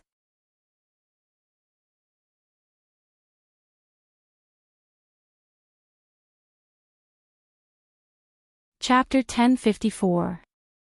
Wu Ming turned to look at Collis. Master, don't worry, Enkidu is basically done, he's taking care of the aftermath. When Wu Ming put Chaldea back in place, he accidentally discovered an existence that could be called an alien. This existence was paying attention to Chaldea, who had returned to the Type Moon world. Ignoring whether or not the other party had bad intentions, they definitely didn't have any good intentions for sneaking around. Wu Ming even suspected that Gidia took Chaldea out of the Type Moon world to protect Chaldea. In short, Enkidu, who didn't think he was of much help, volunteered to take care of this matter. After figuring out the other party's identity, it was easy to let them go if they were harmless. As the Heavenlock, Enkidu was the most powerful weapon in human history. Adding on the fact that Enkidu had been by Wu Ming's side for so long, he had absorbed a lot of origin power, which made Enkidu extraordinary. Wu Ming even personally injected new origin power into Enkidu just in case. It could be said that Enkidu could go to the Type Moon world and call himself a god, because no one was a match for the current Enkidu.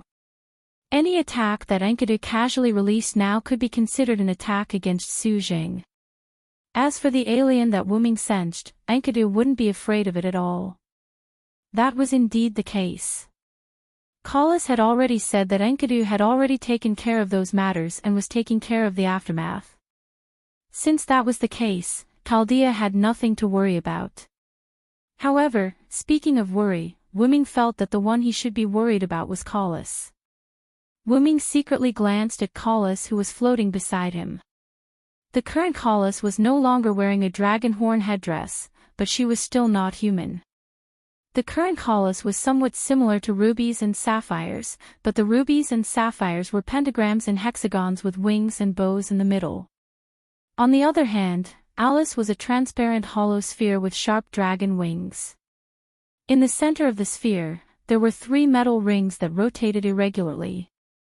In the center of the 3 rings, there was a little light, like a star. It had to be said that the current Collis was very similar to Ruby and Sapphire. However, they were sisters, so it was normal for them to be similar. After all, Collis' full name was Collis Balit, or Lapis Lazuli. Like Ruby and Sapphire Saphia, Collis was just Wu Ming's abbreviation for her. As for whether or not Collis could become a wand like the Ruby and Sapphire, this question was temporarily ignored. By the way, Collis, I've always had a question. Looking at the current appearance of Collis, Wu Ming finally asked the question that had been in his heart.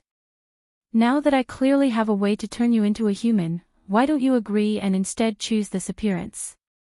Wu Ming revealed a helpless expression, not knowing whether to laugh or cry. Compared to the appearance of a human, I still prefer the style of my sister's phone. Kelly replied in a serious tone. However, Wu Ming revealed an expression of, I knew you would say that. It must be Ruby who bewitched you. Wu Ming responded to Collis with a gaze that saw through everything. And Collis fell into a rare silence. It seems that I guessed right. Wu Ming sighed. It couldn't be helped. Who told Wu Ming to pick up Meiyu in the past 2 days? More than once he saw Ruby give up on accompanying Ilya and secretly follow him instead. Wu Ming glanced at Collis again. He had no intention of blaming her. I actually wanted you to experience the life of a human, but since you like this appearance, we'll leave it at that for now. After all, when Collis thought things through one day, Wu-Ming could use the power of the Great Origin to turn Collis into a human at any time. Let's go. The arrangements here have been completed. After some time, come back and check on it. We can proceed with the next step of the plan. Wu-Ming patted Collis, who seemed to be thinking about something. Yes, Master. Wu-Ming opened a golden teleportation door and directly went in. Meanwhile, Collis was still absent-minded. She was thinking about what Ruby had said about bewitching her. Magical girl, Collis thought as she floated and also entered the teleportation door. In Ilia's world, Shuoyu residence. A golden ripple appeared, and Wu-Ming emerged from it. After Wu-Ming came out of the teleportation door, the first thing he did was to look at the clock on the table. At this time, Miyu should be done with school soon. Master, I'll go and prepare to welcome Lady Miyu. After flying out of the golden ripple, Collis directly flew toward the door, out of the door, and out of the door. At the door, there was a surge of magic, and a rather expensive red convertible car appeared there. This was a transformation of Collis. She had the ability to mimic. As for the size of the object she mimicked, she could do so with magic. Wu-Ming, who was standing in front of the window and watching this scene, did not know what to say. Ever since Collis transformed into a ruby or sapphire, Collis had become even stranger. If it was in the past, Collis would definitely not have transformed into a car for Wu-Ming to pick up Miyu. However, now, Collis would transform into a different car almost every time Wu-Ming went to pick up Miyu. Classic, expensive, ordinary. There were all kinds of cars. This even caused Miyu's friends in school to be amazed. It could only be said that Collis was now supporting Wu-Ming and paying more attention to daily life. She was no longer focused on combat. Forget it. I can only blame myself. Wu-Ming sighed. Collis' change might have been caused by Wu-Ming's words back then. Wu-Ming's original intention was to let Collis live alone. Collis probably thought that Wu-Ming no longer needed Collis. Although that was indeed the case, after all, the secret of the black soil and the root of everything was completely understood when Wu-Ming returned to the root of everything after resolving the matter with Chaldea. Wu-Ming had also entered the stage of adulthood. After Wu-Ming returned to the root of everything became a little enthusiastic as though it was welcoming a blood-related relative. That's right, it was enthusiastic. After that, Wu-Ming also received the information and secrets that he needed to know from the root of everything. There was only one root dragon. If one had to describe it, the root dragon was the materialization of the root of everything. It did not mean that the root of everything could create a new one after the root dragon died. Therefore, the root dragon that White Yiksha had seen back then was Wu-Ming. As for the problem of the root dragon's reincarnation, becoming weak, the root dragon would actually fall into a deep slumber with the root of everything and would recover after a certain period of time after the root of everything's reincarnation. It would not fall into a certain world when it was extremely weak. In other words, Wu-Ming's situation was just an accident.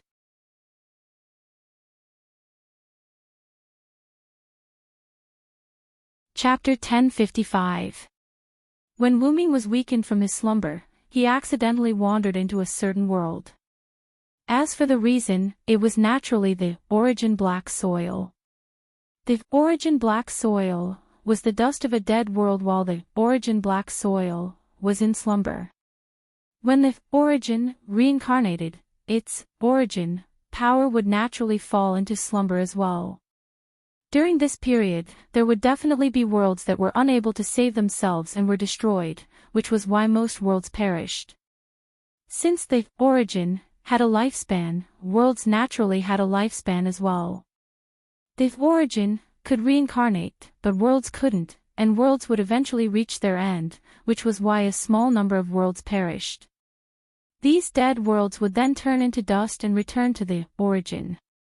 The dust produced by these worlds that had reached the end of their lifespan and died naturally wouldn't affect the origin at all, and could even replenish the origin's energy, just like how fallen leaves return to their roots. As for the destroyed worlds, they were much more troublesome. The origin was like a mother who unconditionally spoiled her child, fully accepting and taking care of the dust of these worlds. Firstly, the origin felt guilty for not being able to save its child as a mother. After the dust entered the origin, it would fuse with the origin power, and the resulting product would be the origin black soil. Secondly, the origin wanted to use the origin black soil to recreate new worlds, which could also be considered as compensation for the destroyed worlds. As for why the origin black soil was able to counter Wuming, it was because the origin black soil contained negative origin power, which was also why Wuming was able to counter the origin black soil. The negative emotions of a dead world were left behind in the dust, which fused with the origin power and naturally became negative origin power. The reason why Wuming was able to escape from the origin and wander into a certain world was also due to the increase of the origin black soil. As more and more origin black soil was absorbed, the origin couldn't contain it anymore. Worlds weren't something that could be created at will, and even the origin needed time to recreate the origin black soil into a new world. Furthermore, the worlds between worlds were so vast that there was no end to them. The number of worlds that existed between worlds was probably more than 1 trillion, and as the root of origin and the root of origin slept and reincarnated, countless worlds that were heading towards destruction would turn into dust and passively be drawn into the root of origin, fusing with the root of origin and becoming origin black mud. Whether it was a few cycles or a dozen, the black origin soil was indeed being consumed and reforged into one world after another. However, as the great origin cycles became frequent, more and more black origin soil accumulated in the great origin, eventually causing the great origin to overload itself. Wuming and most of the black origin soil hence flowed out, leaving only a little bit of black origin soil in the great origin, the black origin soil that Wuming had seen when he first entered the great origin. The reason for the frequent reincarnation cycles of the great origin was actually very simple. It was caused by too much dust from the death of a world. The great origin would produce root of origin power to fuse with the dust, but as the world died faster, the great origin would have to produce root of origin power faster. This would put a burden on the great origin, causing the great origin's reincarnation cycle to accelerate, causing Wuming and the black origin soil to flow out. It was like a sealed water bag that was filled to the brim, and if more water was poured in, the bag would explode and all the water would flow out. This was how the black origin soil flowed between worlds, and some even accidentally entered them. It was also because of this that Wuming entered a certain world and was adopted as a normal infant. Although Wuming now knew everything, this was still a difficult problem that had no solution. The only solution was to start with the creatures that lived in each world. The creatures that lived in each world would develop, be it through technology or magic, but once they reached a certain level of development, these creatures would seek to reach even higher heights, which was why they had already faced the threat of destruction. In other words, they would destroy themselves as well as the world they lived in, which was the cause of the destruction of most worlds. For example, Mayo's world was destroyed because of the Ainsworth family. However, because the M-shaped moon world had evolved into a parallel world, it indirectly resolved the threat of destruction. Even if Mayo's world was destroyed, the M-shaped moon world would still be fine. But in the end, Mayo's world was still saved by Wuming. Most worlds didn't evolve into parallel worlds, which meant that if the intelligent creatures that lived in those worlds caused a world crisis like the Ainsworth family did, the only outcome for that world would be destruction. However, it was extremely difficult to start from this aspect. Once an intelligent creature reached a certain level of development, it was unavoidable for them to explore even higher heights. This was a necessity for any creature that lived in this world. But the key was whether or not these intelligent creatures could adapt to the next height and control it. If they could adapt and control it well, the world would continue to operate as usual, and the intelligent creatures would continue to live. But if they couldn't adapt and control it well, the world would very likely be destroyed.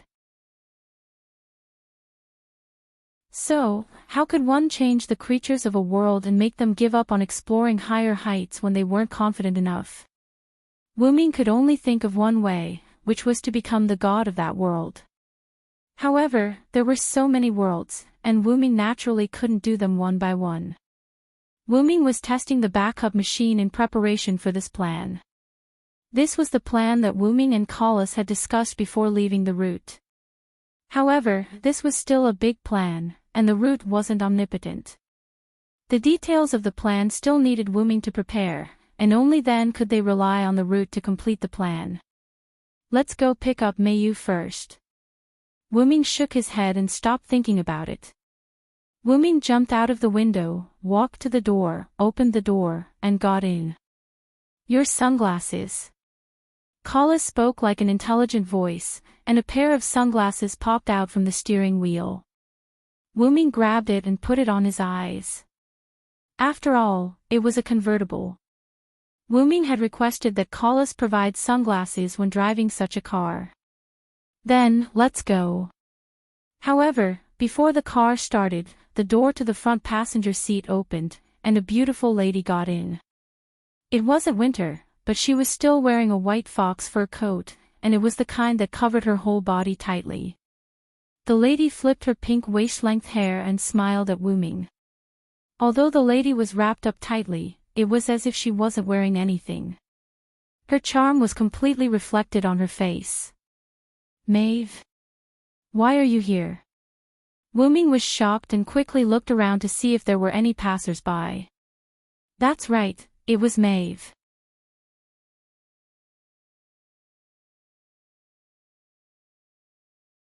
Chapter 1056. Why was Maeve here? Of course, it was because Wu-Ming had discussed with the suppression force and asked the suppression force to bring the Maeve Wu-Ming knew from the moment before her death to this era. This way, it would not destroy history, and it would allow Wu-Ming to see the original her. Although it would be better to directly ask the suppression force to take over history, Wu-Ming felt that it was unfair to Maeve. That history, that story, were all created by Maeve herself, and Wu-Ming had no right to take it away. In short, Maeve came to the modern era, and it was the modern era of Ilya's parallel world, and settled down and survived. And Maeve's wish, in fact, as long as Wu-Ming was here, Maeve had nothing to be dissatisfied with. Perhaps the only thing that Maeve was dissatisfied with was that Wu-Ming could not be with her all the time. Maeve rested her body, tilted her head, leaned forward, and lay directly on Wu-Ming's shoulder. The familiar body fragrance entered Wu-Ming's nose. Of course I'm here to look for my dear. As soon as Maeve spoke, the surrounding air was filled with charm. Don't worry, I've already set up a spell to disperse idlers around. No one will come after all. Maeve was also a druid. Maeve's charm could be called forced hypnosis for ordinary men. Even if Maeve was wrapped up so tightly, once a passerby passed by, it would be easy to attract them. Wu-Ming, who had experienced such an incident once, did not want to experience it again. Wu-Ming breathed a sigh of relief, then looked directly into Maeve's eyes. Didn't I tell you to stay at home obediently? You didn't listen to me again. Although it was a reproach, it was more or less flirting. However, immediately after, Maeve showed a hint of jealousy. You still know that we have a family, then why do you always come to look for your little sister? Could it be that you like her? At that moment, Wu-Ming directly gave Maeve a knock on the head. Mayu is just my little sister. As her only relative in this world, I have to take care of her, don't I? There was nothing wrong with this. After all, Shiro in Mayo's world was still in Mayo's world. In Ilya's world, Mayu indeed only had Wu-Ming as a relative. Wu-Ming felt a little helpless as he reached out to rub Maeve's tearful little head.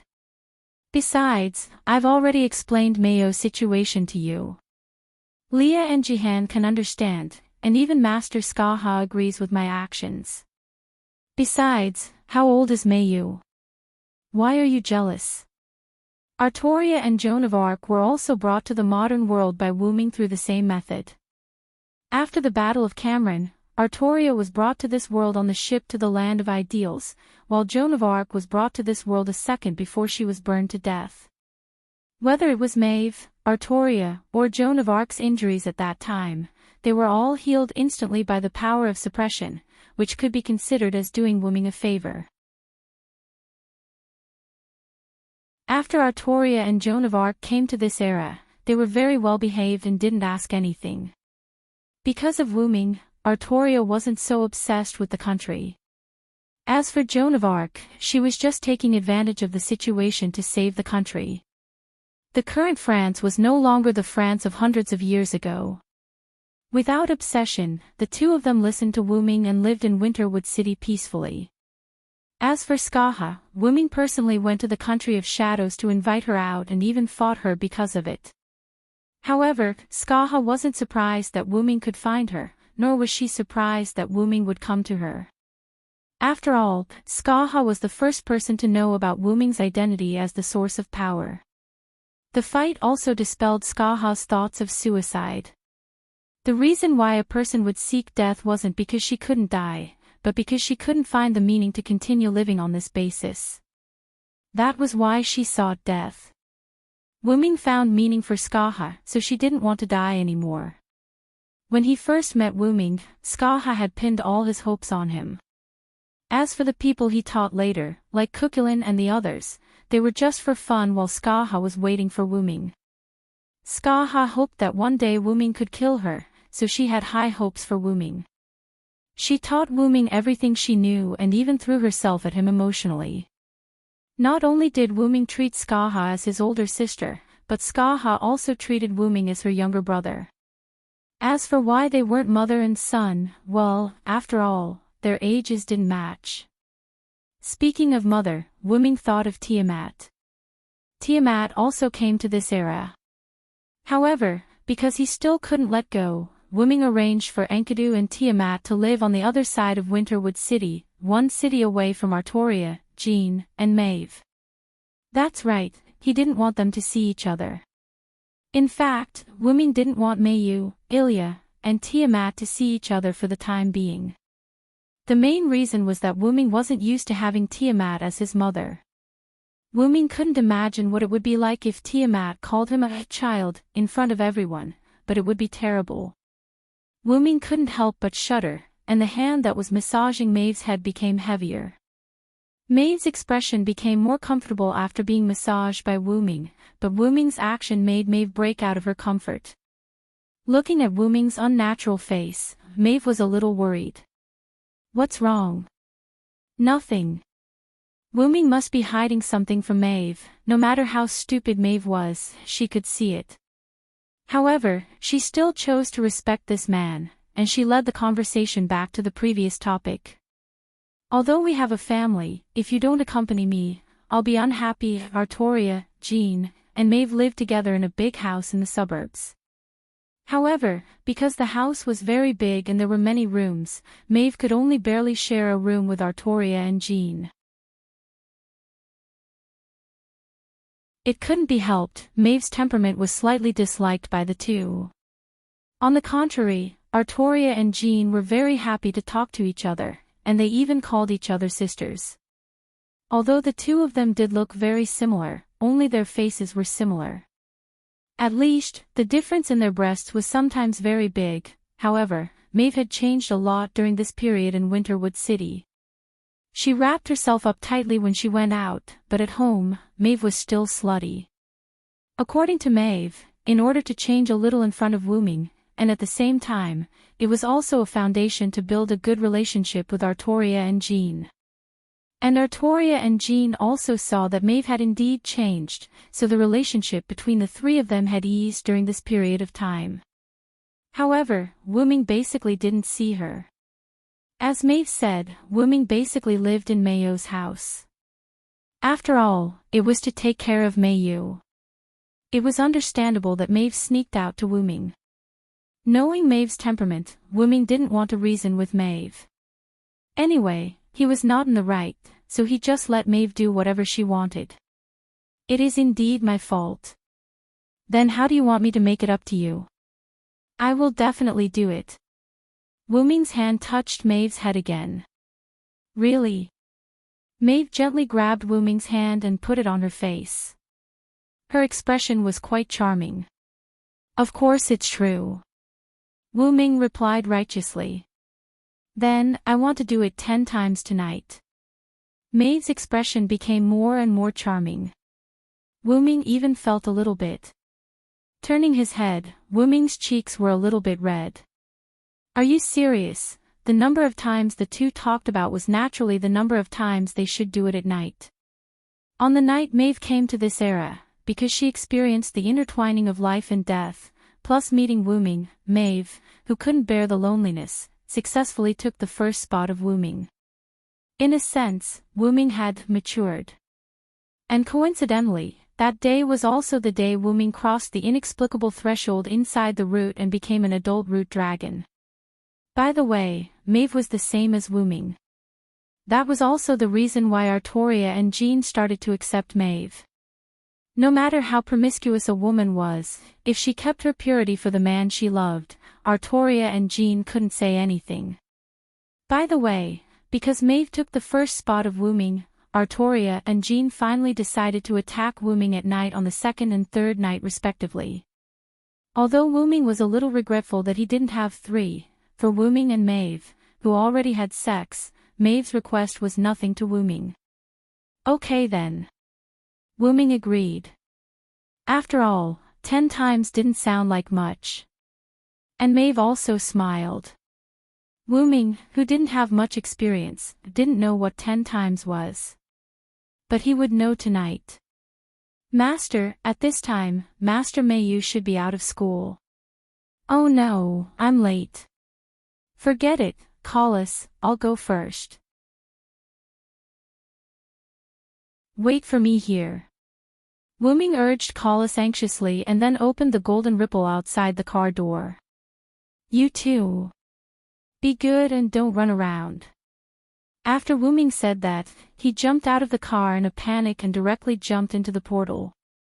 Maeve, on the other hand, rested her chin on her hands and looked at the place where Wuming left with a happy smile. What, as expected, my sister is the most important.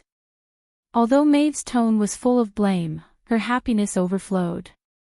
And Maeve's smile was still charming, but it was also full of happiness.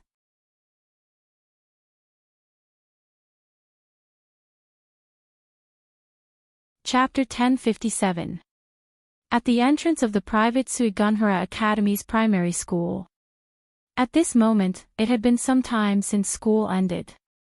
Other than the primary school students who stayed behind to participate in club activities, there was almost no one at the school entrance. As for why it was because there were still a few primary school students pacing back and forth at the entrance of the primary school. That. Mayut-chan, is your brother not here yet? Gue Mimi, who had a gentle personality, looked around cautiously as if she was looking for someone. Beside Gue Mimi, Mayu carried her little backpack obediently and waited as if she wasn't in a hurry at all. She was quite calm. It's fine. Actually, you don't have to wait with me. Although Mayu's tone was still cold, compared to how Mayu treated Gue Mimi and the others in the beginning, it was a huge improvement. What are you saying? How can we leave you here alone to wait? Yujinza Ryuko beside Gue Mimi shouted as if he was willing to die for Mayu. Alright, I know that Ryuko cares about Mayu-chan. Stop shouting. Ryuko is very conspicuous like this. Who knows when he will be targeted by human traffickers and be kidnapped. Moriyama Nanakuru beside Yujinza Ryuko narrowed her eyes and smiled as she spoke to Yujinza Ryuko. Human traffickers. I'm not afraid. Although that was what he said, Ryuko's legs were already trembling. Standing beside Ilya, Kurihara Tarika, who was silently complaining in her heart, sighed helplessly. By the way, with Mayu and Ilya's relationship, can't you let Mayu stay at Ilya's place for a while? Kurihara Tarika suggested. This. Ilya, who was beside Mayu, didn't know what to do. After all, she couldn't say that she actually wanted to be picked up by Wuming like Meiyu. Brother Wuming said that he would come back to pick me up every day. I believe in Brother Wuming. Meiyu's words helped Ilya out of her predicament. But, if Meiyu-chan's brother is really delayed by something, will Meiyu-chan really have to wait here forever? Gue Mimi was right. Waiting like this was not a solution. Why don't we go to the arcade and play for a while? Play my ass. Kurihara Keihua clenched her fist and pretended to hit Yujinza Ryuko. Yujinza Ryuko quickly hid behind Gue Mimi. Gue Mimi was at a loss, while Moriyama Nanao Tortoise was watching with a smile. This was the daily life of the four little ones, and Ilya did not find it strange. However, Ilya turned to look at Meiyu, who was silently waiting for her. Did Big Brother really run into some trouble today? Could it be Ruby's doing? Ilya recalled that Ruby seemed to be following Wuming and couldn't help but worry. I'll have to ask Ruby later. Ilya thought so. Just as the four little ones were fooling around and Ilya's thoughts were flying, Meiyu saw something, and her eyes lit up. Then, she moved. Meiyu. Ilya was the first to notice Meiyu's movement, and then the four little ones also noticed it. Looking in the direction Meiyu ran, Wuming saw the person who moved Meiyu. It's Big Brother. It's Meiyu's brother. That's right, it was Wuming who lost track of time while chatting with my Fu. Wuming hugged Meiyu, who threw herself into his arms. Sorry, Meiyu, I was delayed by something. Although Wuming's words were somewhat insincere, Meiyu didn't care. As long as Wuming could come, she was already very happy. It's okay, Brother Wuming. Then, Meiyu left Wuming's arms and stood beside Wuming. Big Brother, did anything happen? Ilya also walked over and asked cautiously. Ilya always felt that Ruby would do something. Even if she didn't do it now, she would do it in the future. Ilya expressed that she didn't believe in Ruby's character. It's okay, I just met an acquaintance and chatted for a while. Wuming shook his head, indicating that it was okay. Meiyu, Ilya, and the others didn't know about my Fu and the others, so Wuming could only explain it this way. Ah. So Meiyu's brother made us wait with Meiyu for so long because he likes the new and hates the old. Yujinza, who was the most lively, jumped out first. Don't be like this, Ryuko, it's very rude. Gue Mimi pulled Yujinza's sleeve, looking a little embarrassed. Ryuko has indeed said too much. Kurihara Takika pushed her glasses, then looked at Moriyama Nanao. Moriyama Nanao, who understood, continued to smile with squinted eyes. But Meiyu-chan's brother did forget about Meiyu because he was chatting with others, so we waited with Meiyu for a long time. Wuming smiled helplessly as he watched the four little ones singing one another's tune. In that case, I'll compensate you. Immediately, the four children's eyes lit up. Children were naturally interested in compensation, rewards, and other things. Only Ilya waved her hand awkwardly. Big Brother, actually, there's no need. Ugh, Ilya, who was speaking halfway, was glared at by Kurihara Takika and Moriyama Nanao, and immediately shut her mouth in fear. Meiyu's brother is so rich, why don't he treat us to an arcade? As expected of Yujinza Ryuko's choice, she couldn't forget about the arcade. Meiyu's brother has been picking up Meiyu in a different luxury car every day. Kurihara Takika saw it clearly. Wuming, who had returned from a business trip abroad, Meiyu told the four children, drove different cars to pick up Meiyu. Kurihara Takika, who was considered mature among the four children, couldn't recognize all of them, but she could tell that they weren't ordinary cars. The four children and Ilya also took a few rides, and Kurihara Takika could feel that these cars were very luxurious. However, it was very likely that Wuming rented them. After all, who would buy so many cars for no reason? In other words, Mayu-chan's brother is treating us to an amusement park, so what? Moriyama Nanao successfully cooperated with Kurihara Takika. As a qualified elementary school student, the two of them wanted to see how Wuming would respond. Would he force himself to treat them to an amusement park, or would he find an excuse to avoid it? This was a big test for Mayu-chan. Amusement park. Gue Mimi was shocked. This isn't good. Gue Mimi, who didn't have the same thoughts as Kurihara Takika and Moriyama Nanao, was worried that this request was too rude. Yes, actually, we just need to go to an arcade. Yujinza Ryuko, who wasn't as smart as Gue Mimi, was also worried. They were just classmates with Mayu, and they weren't related.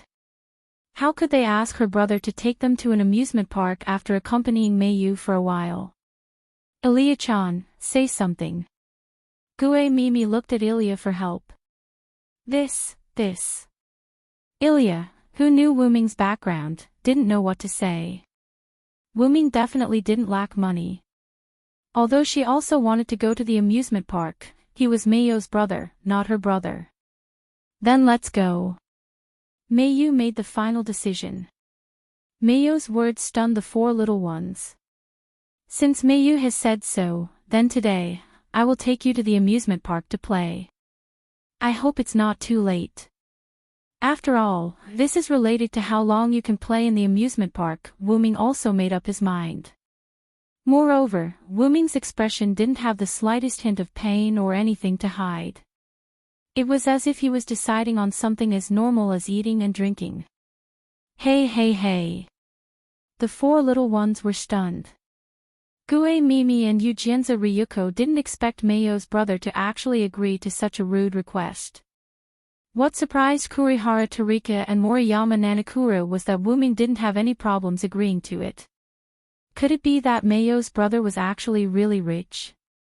Paw! Wuming snapped his fingers, and two luxury cars instantly appeared at the intersection.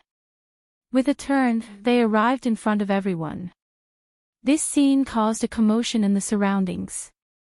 After all, this was the entrance of an elementary school, and next to it was the entrance of a middle school. Moreover, the location of the private Suihara Academy wasn't remote, and there were many passers-by. In the next second, two drivers wearing black suits and sunglasses got down from the car. They looked like bodyguards. They elegantly and luxuriously opened the doors of the luxury cars. They bowed and extended their hands, inviting everyone to get in. The four little ones were stunned. Even Ilya, who had never seen such a scene before, was stunned on the spot. Let's go, everyone. Wuming elegantly bowed to the four little ones, dragging them back to reality from their stupor. Oh! However, the exclamations of the elementary school students instantly resounded throughout the entire private Suihara Academy.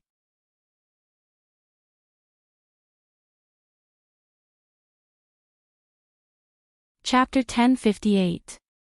After the four little ones spoke to their families on the phone, they got into the car behind. As for Ilya, Wuming personally called Scylla. Then, she got into the car in front with Mayu and Wuming and went to the amusement park. Because they had indeed wasted a lot of time, and the elementary school students still had to go to school tomorrow, they did not play at the amusement park for long. Near the end of the night, Wuming got a limousine out of nowhere and drove it back to the four little ones and Ilya, who still wanted to have more fun. When they finally sent Ilya home, Scylla chatted with Wuming for a while. Scylla even wanted to ask Wuming to stay for dinner, but in the end, she was rejected by Wuming. After bidding farewell to the reluctant Ilya, Wuming drove the ordinary car that had become normal at some point and drove back to the Shuiwea residence with Mayu. The two cars and the bodyguard-like driver from before were all caused by Wuming using the rights he had obtained during his time in Winterwood City. Wuming had a lot of rights in Winterwood City in Mayu's world, but in Winterwood City in Ilya's world, Wuming still had rights. However, these rights had just been obtained not long ago. He got Collis to transfer the dead and black accounts of all the banks in the world to his account through the internet. Through spending money, he set up a company, recruited employees, and provided technology. It was all done by Collis. After that, he went to visit the underworld leaders of Winterwood City. If he could use magic to hypnotize them, he would directly use magic to hypnotize them. Under special circumstances, he would directly place restrictions on those who could not be hypnotized. Wu-Ming did not want these underworld leaders to secretly find people to deal with Wu-Ming in the future. Although he was not afraid, it was indeed troublesome and would affect his mood, so Wu-Ming wanted to end it once and for all. After that, Wu-Ming also suggested to invest heavily in them. The effect of the stick and the carrot was basically very effective. Although these underworld leaders were unwilling, they would not go against money. After all, they also lived in this legal society. As long as they had enough money, they would be happy to let Wu-Ming be the boss, and a boss who basically delegated power. Not to mention, Wu-Ming's strength was also a big thigh for them, so why not do it? On the surface, Wu-Ming was the boss of a big company, but in private, he had become the real ruler of Winterwood City. Although he basically did not care about Winterwood City's affairs, luxury cars, bodyguards, and drivers were basically a piece of cake. Before Wu-Ming came to pick up Meiyu, he used the portal to see if Meiyu was still waiting at the entrance of the elementary school. When he saw the 4 elementary school students accompanying Meiyu and waiting with Meiyu, Wu-Ming came up with the idea of inviting this group of elementary school students to play at the amusement park as a way of thanking them for accompanying Meiyu. Therefore, all of this was planned by Wu-Ming long ago. The 2 cars were also ordered by Wu-Ming in advance. As for the car that sent the elementary school students home, it was transformed by Collis. After sending off the 4 little ones, in order to not be so eye-catching and exaggerated, Collis became ordinary again on the road. Anyway, Ilya and Meiyu knew about Collis' existence, so there was no need to hide it from them. Meiyu, are you happy today? Wu-Ming chatted with Meiyu, who was sitting in the front passenger seat. Yes, I'm very happy. Meiyu had a heartfelt smile on her face. Ever since Wu-Ming solved the problem of the black mud, he had been accompanying Meiyu during this period of time. He personally sent her to and from school, and the meals she ate were also personally prepared by Wu-Ming. At night, if she was not being coaxed to sleep by Wu-Ming, she would fall asleep with him. It was not the first time he brought Meiyu to various places to play. There were even times when Meiyu and Wu-Ming went out alone without Ilya's knowledge. In short, she felt that she was about to be spoiled by Wu-Ming. However, Meiyu felt that she was quite happy. Glancing at Meiyu's smiling face, Wu-Ming tried to speak. Meiyu, if someone else wants to participate in our lives, what would you think? Wu-Ming's words were rather vague, and she did not know what he was referring to. However, as a perfect Superman, comparable to a PhD student, Meiyu seemed to have realized something, and the smile on her face gradually disappeared. Wu-Ming, who saw this scene, realized that something was wrong. He immediately changed his tone and changed the topic. After all, we have always been 2 people. The Shuoyu mansion is so big, it's not bad to raise some animals, right? Fortunately, the topic just now was very vague, and Meiyu did not immediately see anything. Otherwise, it would be hard to say. Animals. Meiyu could not help but be stunned. That's right. After all, I can't always be with you.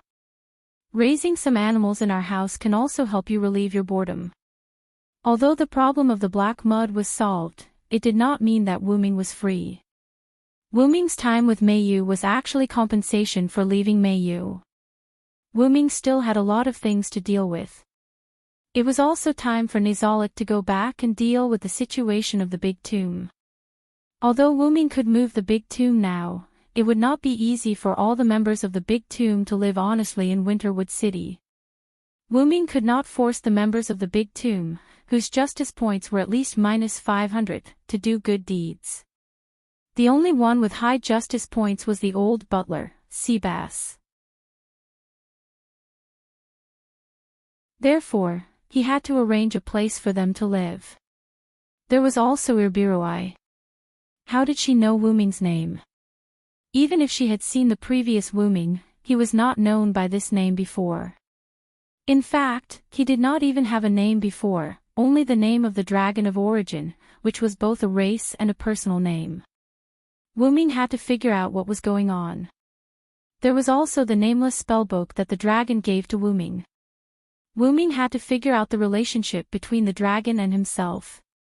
He also had to take care of the community in the box court world. After all, Wu Ming was also a member. Whether it was as a member of No Name or for the sake of Black Rabbit, Ren, Letitia, and the others, Wu Ming had to help the community grow.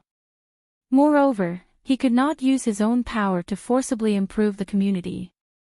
That would not only spoil the growth by excessive enthusiasm, but it would also be quite disrespectful to the community.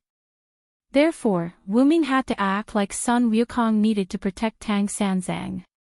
This process was not easy. Moreover, Wu Ming had to deal with the conspiracy of the upper echelons of the box court. There was also Pest. Wu Ming had promised to help her, so he had to do it personally. But for better or for worse, No Name did not have to be taken over. No Name only had its meaning in the box court world. Also, Wu Ming had to return to the Godslayer world. Athena, Guinevere, and Lancelot had become the subordinate gods of Wu Ming, the last king. Wu Ming could not just ignore them. If nothing unexpected happened, he would definitely take over. After all, because of Wu Ming's identity as a Godslayer, he could not stay in the Godslayer world for too long. Wu Ming had a headache just thinking about that. How would the young female version of Guinevere in the Godslayer world meet the young female version of Guinevere in the Model Moon world? That was why Wu Ming did not choose to bring Guinevere and Artoria to the modern world, and only brought Artoria back. It was really difficult. There was also the world of the Star Cup. He had to go back and see what the god of games, Teto, had changed that world into. He was also very concerned about how Rick and Shiobi were doing. Most importantly, there was the problem of the root. A single cycle of reincarnation of the root was a very long time for long-lived species. But that did not mean that Wu Ming did not have to do anything about it. To prevent the black root soil from overloading the root and causing it to leak again, Wu Ming had to solve this problem no matter what. And the only solution now was to let Wu Ming, the god, exist in the many worlds, and let Wu Ming, the god, restrict them. And Wu Ming had been preparing all along.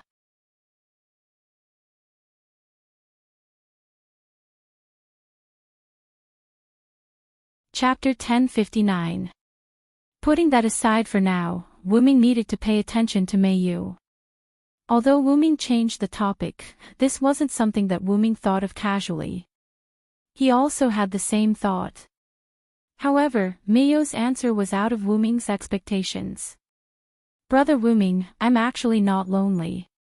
Angelica has been accompanying me while you weren't around. Wu Ming was taken aback. His foot that was stepping on the accelerator paused, but he immediately recovered. That's right. There's still Angelica. As Angelica was defeated by Wu Ming and picked up, she stayed in the Shuiyue residence. Julian also agreed to it. Wu Ming even made Angelica a maid. During the time that Wu Ming was away, Mei Yu was taken care of by Angelica. Although Angelica was ice cold, it had to be said that once Angelica carried out orders, she was perfect. As a maid, Angelica would clean the Shuiyue residence 3 times a day and tidy it up neatly. At night, she would also read extracurricular books for Mei Yu. During the day, she would prepare 3 meals and bento. Although they weren't top-notch, the taste was still rather delicious. Every time, Elia and the others would exchange meals with Mei Yu so that they could have a taste of Mei Yu's delicious bento. In addition to Wu Ming's performance today, perhaps the 4 primary school students had already treated Mei Yu as a rich missy with a maid, a big family, and a huge business. In short, Angelica could be considered to be responsible for this family. Mayo's impression of this former enemy had changed a lot. As for the reason why Wuming forgot about Angelica, it was because ever since Wuming returned, Angelica basically didn't have a sense of presence. Mayo's 3 meals and bento were personally prepared by Wuming. When Mayu slept, Wuming would either accompany her to sleep or read her stories. During the day, Wuming would bring Mayu out to play when he was free. As for the cleanliness of the Shuiyue residence. In fact, the Shuiyue residence always had an automatic cleaning magic in operation.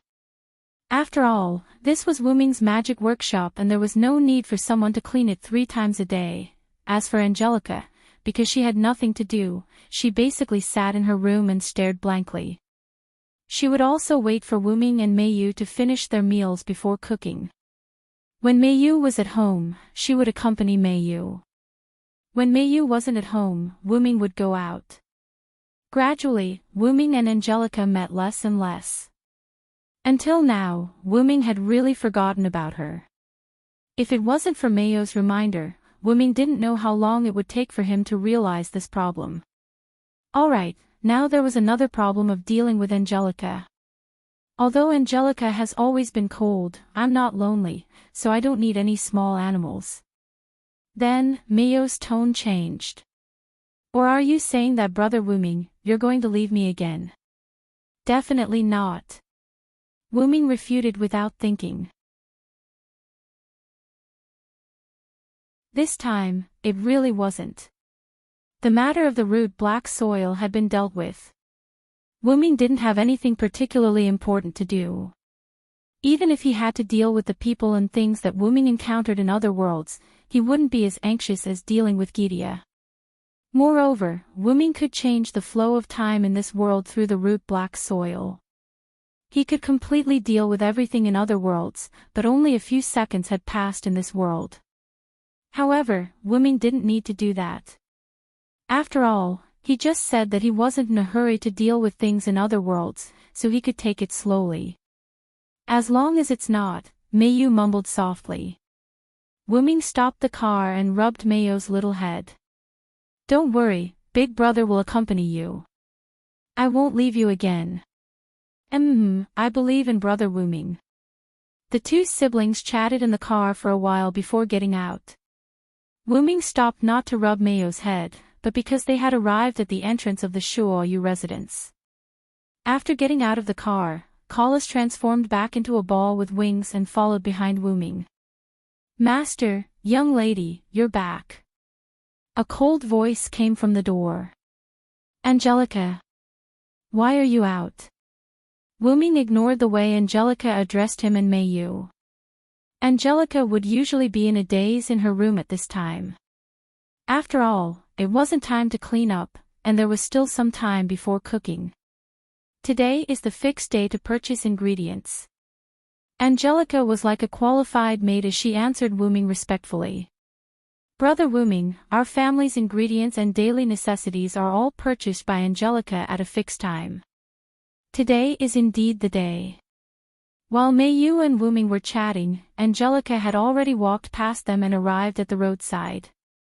At this time, a few refrigerated cars arrived at the entrance of the Shuoyu residence. As usual, put down the goods and you can leave.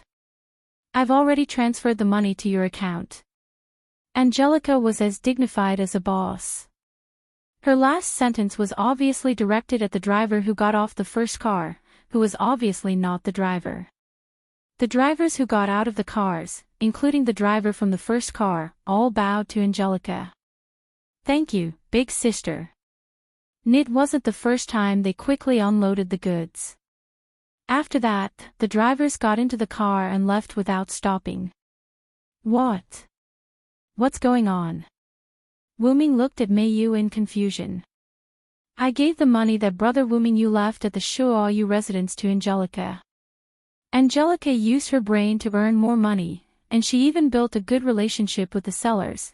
According to Mayu, Angelica had built a good relationship with the sellers in terms of food, clothing, and daily necessities. Every time she needed something, the sellers would deliver it to her door, and Angelica would even give them a tip. Therefore, Angelica was a customer that couldn't be offended. Wu Ming, who knew this, couldn't help but twitch the corner of his mouth. Wu Ming had a feeling that Angelica didn't just build a good relationship with the sellers with money, she might have even beaten them up. One must know that the company represented by the logo on the refrigerated car that delivered the goods just now, although it was an ordinary company in Winterwood City, it wasn't ordinary at all. The boss of the company had some magic background, and Wu Ming's magic hint was resisted by him. However, it seemed like he used some kind of tool, but it still showed that he wasn't an ordinary person. Although he was still forcibly restrained in the end. The driver who got out of the first car was actually the boss of the company. Wu Ming felt that the guy would definitely make a move on a fat sheep like Angelica. Only after being beaten up and understanding the difference between the two would they say something like, "Big sister."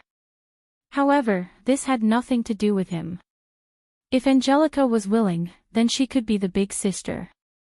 Anyway, the man wasn't a good person, so it didn't matter if she stood on top of him. Wu Ming's mouth twitched when he saw Angelica directly use displacement magic to transfer the ingredients away. These goods were all packed in boxes, but there was a lot of them. If it wasn't for the Shuoyu residence's geographical location near the edge of the city, this would definitely cause a commotion. Angelica and Meiyu were the same kind of people in some ways. They were people who didn't care about common sense or didn't know much about it. "Angelica, come find me later. I have something to talk to you about." Wu Ming started to deal with Angelica's problem.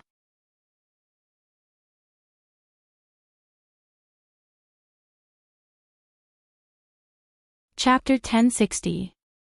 Under Meiyu's curious gaze, Wu Ming and Angelica entered a certain room and came out after about half an hour. However, they weren't doing anything indescribable. Wu Ming simply wanted to have a chat with Angelica about whether she should continue staying here. Firstly, Julian had a lot of things to do back then. Angelica was staying in the Shuoyu residence, so it was easier for Julian to have one less person. Secondly, Angelica thought that she had been abandoned and was picked up by Wu Ming, who didn't kill her. Thereafter, she acknowledged Wu Ming as her master. Thirdly, even though Wu Ming didn't realize this problem due to Meiyu's excessive independence, Angelica had indeed taken on the role of Wu Ming's nanny when Meiyu wasn't around. These were the three reasons why Wu Ming wanted Angelica to stay. But now that Wu Ming was back and Julian was almost done with his preparations, Angelica could return. Wu Ming knew that Julian still had feelings for his elder sister. Wu Ming wouldn't forcefully separate the siblings. Perhaps after Angelica returned, Julian could instill feelings and memories into her, allowing the emotionless Angelica to truly revive as Julian's elder sister. Although reviving the dead was a taboo in any world and it wasn't a true revival, Wu Ming didn't mind. However, it was still up to Julian and Angelica to decide on their own. Even though Angelica lacked emotions, she wasn't a complete puppet. In the end, Angelica made a decision. "I want to go back and take a look." Wu Ming and Meiyu bid farewell to Angelica, who returned to Meiyu's world. "Meiyu, go do your homework. I'll prepare dinner for you." "Okay." Meiyu nodded lightly and walked into her room. Wu Ming also walked to the kitchen and began his simple but realistic dinner life. Then, Wu Ming saw Maeve, who was wrapped in a towel, walking out of the bathroom. Maeve. Wu Ming hurriedly lowered his voice, afraid that Meiyu would hear him. Wu Ming didn't want to see the scene of Meiyu pointing at my Fu with a face full of resentment and asking Wu Ming who this woman is. "But, my dear, you didn't let me go," Maeve smiled charmingly. Since she didn't let her go, Maeve volunteered to stay. As for why Angelica didn't stop Maeve, it was because Angelica knew about the relationship between Wu Ming and Maeve. Angelica even knew about the existence of Artoria, Joan of Arc, Skaha, and Tiamat. It couldn't be helped. Because of ignoring Angelica, Wu Ming basically didn't hide anything from Angelica. And because of her lack of emotions, Angelica didn't deliberately avoid Wuming because her thoughts were different from ordinary people. Therefore, Angelica could be said to be the person who understood Wuming the most right now. "My queen, please don't play with me." Wuming hurriedly opened the portal and signaled Maeve to leave quickly. "Give me double tonight and I'll leave," Maeve said arrogantly. Okay. I'll promise you anything." Wuming pushed Maeve into the portal. Then, Wuming let out a long sigh. It seems that the first thing that needs to be dealt with is the issue of Mayu and Maeve meeting. After all, it's not a solution to keep hiding it. "Brother Wuming, did I just hear a woman's voice?" Mayu suddenly walked out from the corner. "It's nothing. I was just talking to Collis, who is practicing voice changing on what ingredients to use tonight." In an instant, Collis, who was beside Wuming, became the scapegoat. Yes. What else could Collis say? She could only help Wuming cover it up. "Just do as usual," Mayu said softly, and didn't want to disturb Wuming anymore and returned to her room. Wuming let out a sigh of relief. Fortunately, Shuo Yu's house was big enough. Otherwise, it would be really troublesome. However, what Wuming didn't know was what kind of disaster he was going to face tonight. It was the next morning in the timeline. In the mansion that Wuming bought for Artoria, Jean, and Maeve, Wuming walked out of Maeve's room with a pained expression and met the adult version of Artoria. Because of the restraints, Artoria has all the memories of the Middle East singularity, so sometimes Artoria can't help but transform into her adult form. That's why Wuming said that Artoria and Jean's breasts were, sometimes, different. However, Artoria's transformation from time to time brought double the joy to Wuming. "Are you okay?" Artoria's face was serious, but her tone was full of concern. "I'm okay." However, Wuming's slightly pale face betrayed Wuming. "You can't spoil Maeve all the time." Artoria began to educate Wuming. Although Artoria and Jean also had sex with Wuming, they were not the kind of people who would get addicted to it. They would only do it with Wuming when they were deeply in love, but they were usually like an old married couple. However, Maeve was different. Maeve was born with a perfect body like that of a goddess. It could be said that she was born with the ability to seduce men. And Maeve also acted according to the desire brought by this ability. Otherwise, Maeve's amorous behavior wouldn't be recorded in the historical stories. In addition, the Maeve that Wuming knew had always been pure. After having sex with Wuming, it was as if the desire that had been suppressed for a lifetime had been released. That was why she kept pestering Wuming. This time, it was quite impressive. Artoria didn't think that doing such things was evil, but there were limits. Just like last night, Maeve's screams were so loud that she and Jean couldn't sleep well. Fortunately, when they were brought to Wuming's side by the restraining force, their bodies were still at the level of heroic spirits. Otherwise, the dark circles under their eyes would be hanging on their faces. "I know. I'll be careful in the future." It was impossible for Wuming not to be careful. If they did it every day, even Wuming wouldn't be able to take it. It was just like when the dust of a dead world entered the root. If the root's power couldn't supply it, the root would be burdened and forced to supply it. Over time, problems would arise. Knowing this, Wuming wouldn't let Maeve do as she pleased anymore. However, indulging like this from time to time was indeed very satisfying. "Isn't Jean with you?" Wuming asked Artoria about Jean. "She went to buy some supplements for you," Artoria replied calmly. Although Wuming didn't need them, as expected, compared to Artoria and Maeve, Jean was more suitable to be a wife. After all, she was a village girl. "By the way, when do you plan to bring Guinevere over?" Artoria's question surprised Wuming. Then, Wuming coughed and straightened his face. "I still have to send Mayu to school. Let's call it a day. I don't need any supplements." After that, Wuming ran away as if he was escaping. Artoria shook her head helplessly. She knew that Wuming was hiding something, but more than that, it was because Wuming found it hard to accept Artoria and Guinevere's identities. After all, the three of them were a twisted love triangle. Although it was pretentious, Artoria believed that Wuming would arrange everything in the end. Now, he just needed some time.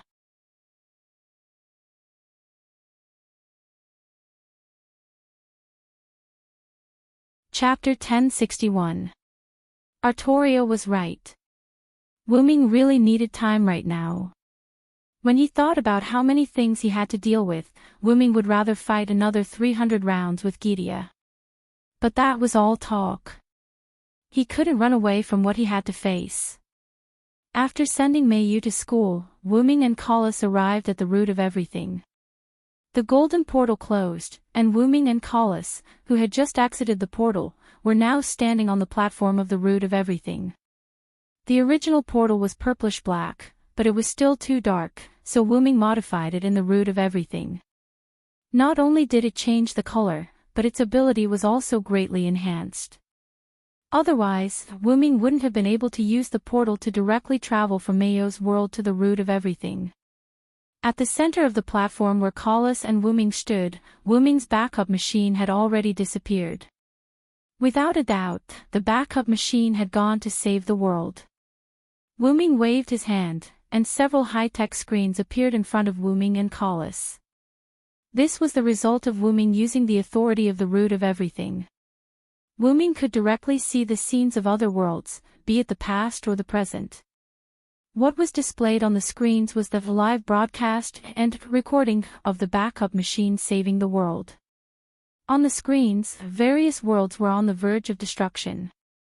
In the next second, a giant white dragon descended from the sky, instantly found the source of the destruction, and stopped it. The survivors of those worlds were all deeply grateful to the giant white dragon. Although there were very few of them, there were still some who held resentment and hatred towards the white dragon for saving the world. Without a doubt, those people were not the masterminds behind the destruction of the world, but they probably had something to do with it. After that, the white dragon automatically retrieved information about that world, understood the cause, and used the root of everything to destroy those who were truly responsible for the destruction of the world and refused to change their ways. Even if they had abilities like substitutes or resurrections, they were useless in front of the root of everything. Wuming's backup machine tirelessly went to each world that was about to be destroyed one after another to save them. Looks like the backup machine can also take on my mission. However, there were worlds that had been saved, and there were also worlds that had not been saved. Wuming waved his hand again, and the screens in front of him changed instantly.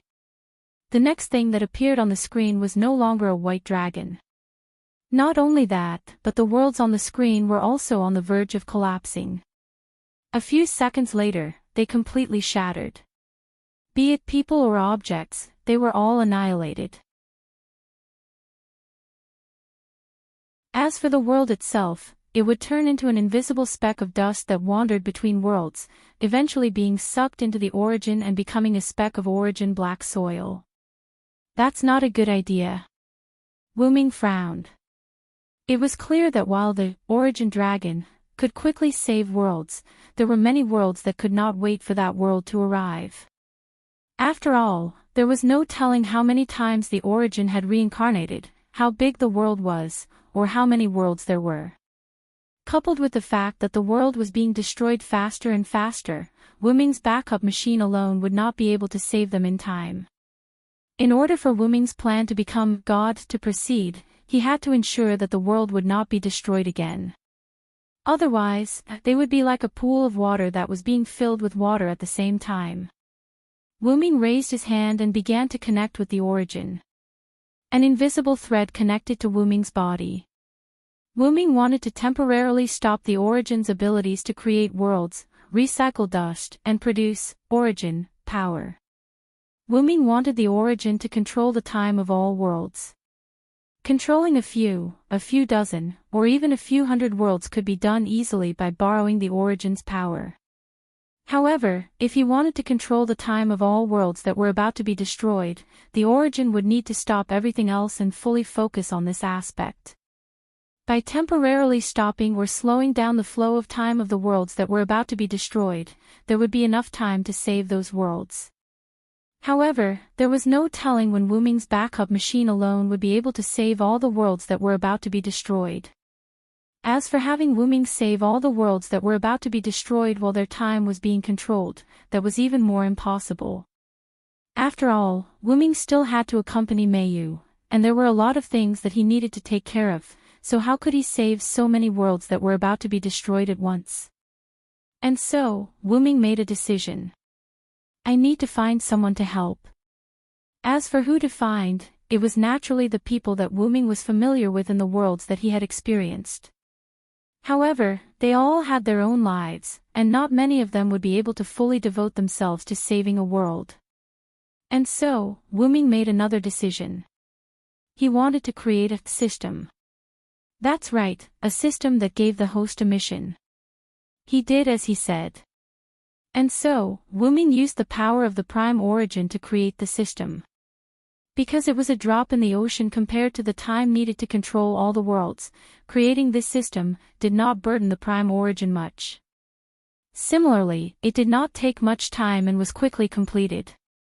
Wu Ming held a ball of light that was emitting a faint white light in one hand with a satisfied look on his face. By the way, because it was a system, it did not have a fixed shape or size, and what Wu Ming was holding was the concept of a system. Wu Ming had set up a mission cycle in the system, which would issue missions at fixed times, and the missions were naturally to save the world. According to the difficulty and degree of destruction of each world, the missions would be categorized into different types, and those who fit the criteria would be given the corresponding missions.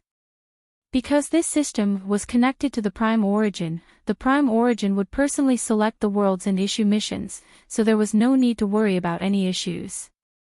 Normally, when a mission was issued, the default option would be accept the mission, but there were also options to postpone the mission or reject the mission. After all, the real reason why Wu Ming had set up this system was to allow Wu Ming's acquaintances to save the world without affecting their own lives. Completing a mission would grant a required reward, and the reward could be selected by the host. For example, a reward that would increase one's personal strength, or a reward that would strengthen one's group.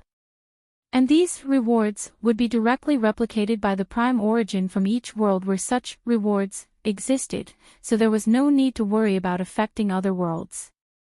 Moreover, because it was for acquaintances, there would be no failure penalty even if the reject the mission was chosen, and the rejected mission would not be delayed but transferred to someone else.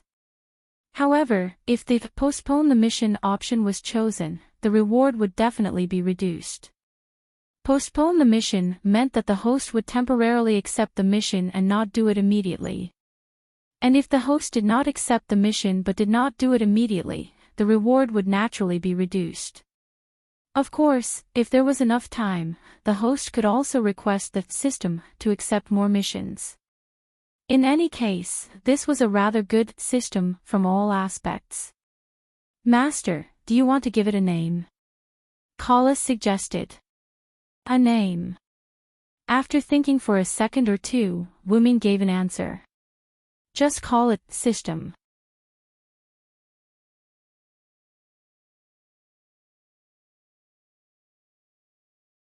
Chapter 1062. Collis didn't say anything about this. After all, she already knew that her master was terrible at naming things. She was just looking forward to it. Now, let the Great Origin send this system to a designated existence. Then, with that existence as the unit, it can be spread to the surroundings. The system was a concept. Therefore, Wu Ming would split it into several parts and send it to a certain existence in the world that Wu Ming had experienced. Then, that existence would spread it to other people designated by Wu Ming. Wu Ming lightly tossed the system in his hand, and the ball of light instantly disappeared. The system had been sent by the Great Origin to a designated person in the world designated by Wu Ming. In Mayo's world, Artoria, Jean, and Maeve all received the system. Immediately, the three of them gathered together. My dear needs me. Of course, I'll help him. Maeve smiled sweetly. She didn't want to be treated like a vase by Wu Ming.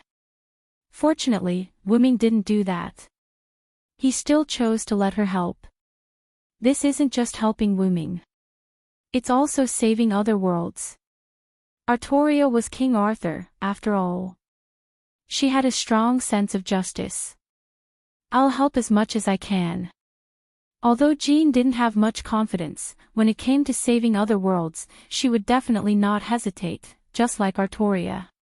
After all, this was indeed helping Wu Ming. Although Enkidu also received the system, her main task was to look after Tiamat. As for Mayu, Ilya, and the others, although they weren't weak, Wu Ming didn't give them the system. Elementary school students should just obediently go to school. Great Underground Tomb of Nazalik. In the office, the Guardian Supervisor Yair Bade sat on the high-class sofa that belonged to Wu Ming's office. He had a serious expression as he went through documents. That is, if you ignore the fact that Yair Bades but was constantly moving against the sofa. If Demiurgos were here, he would definitely ask Yair Bade what he was doing. Then, Yair Bade would reply with an infatuated look on his face that he was trying to taint Wu Ming's aura. Right at this moment, Yair Bade froze as if he had just received something. Knock knock, there was a knock on the door, and Demiurgos walked in. Seeing the stunned Yair Bade, Demiurgos was puzzled. Demiurgos walked to the desk and put down the document in his hand. What's wrong, Yair Bade? Yair Bade, who had regained his senses after hearing Demiurgos' words, had a serious expression on his face. Sir Wu Ming sent a message.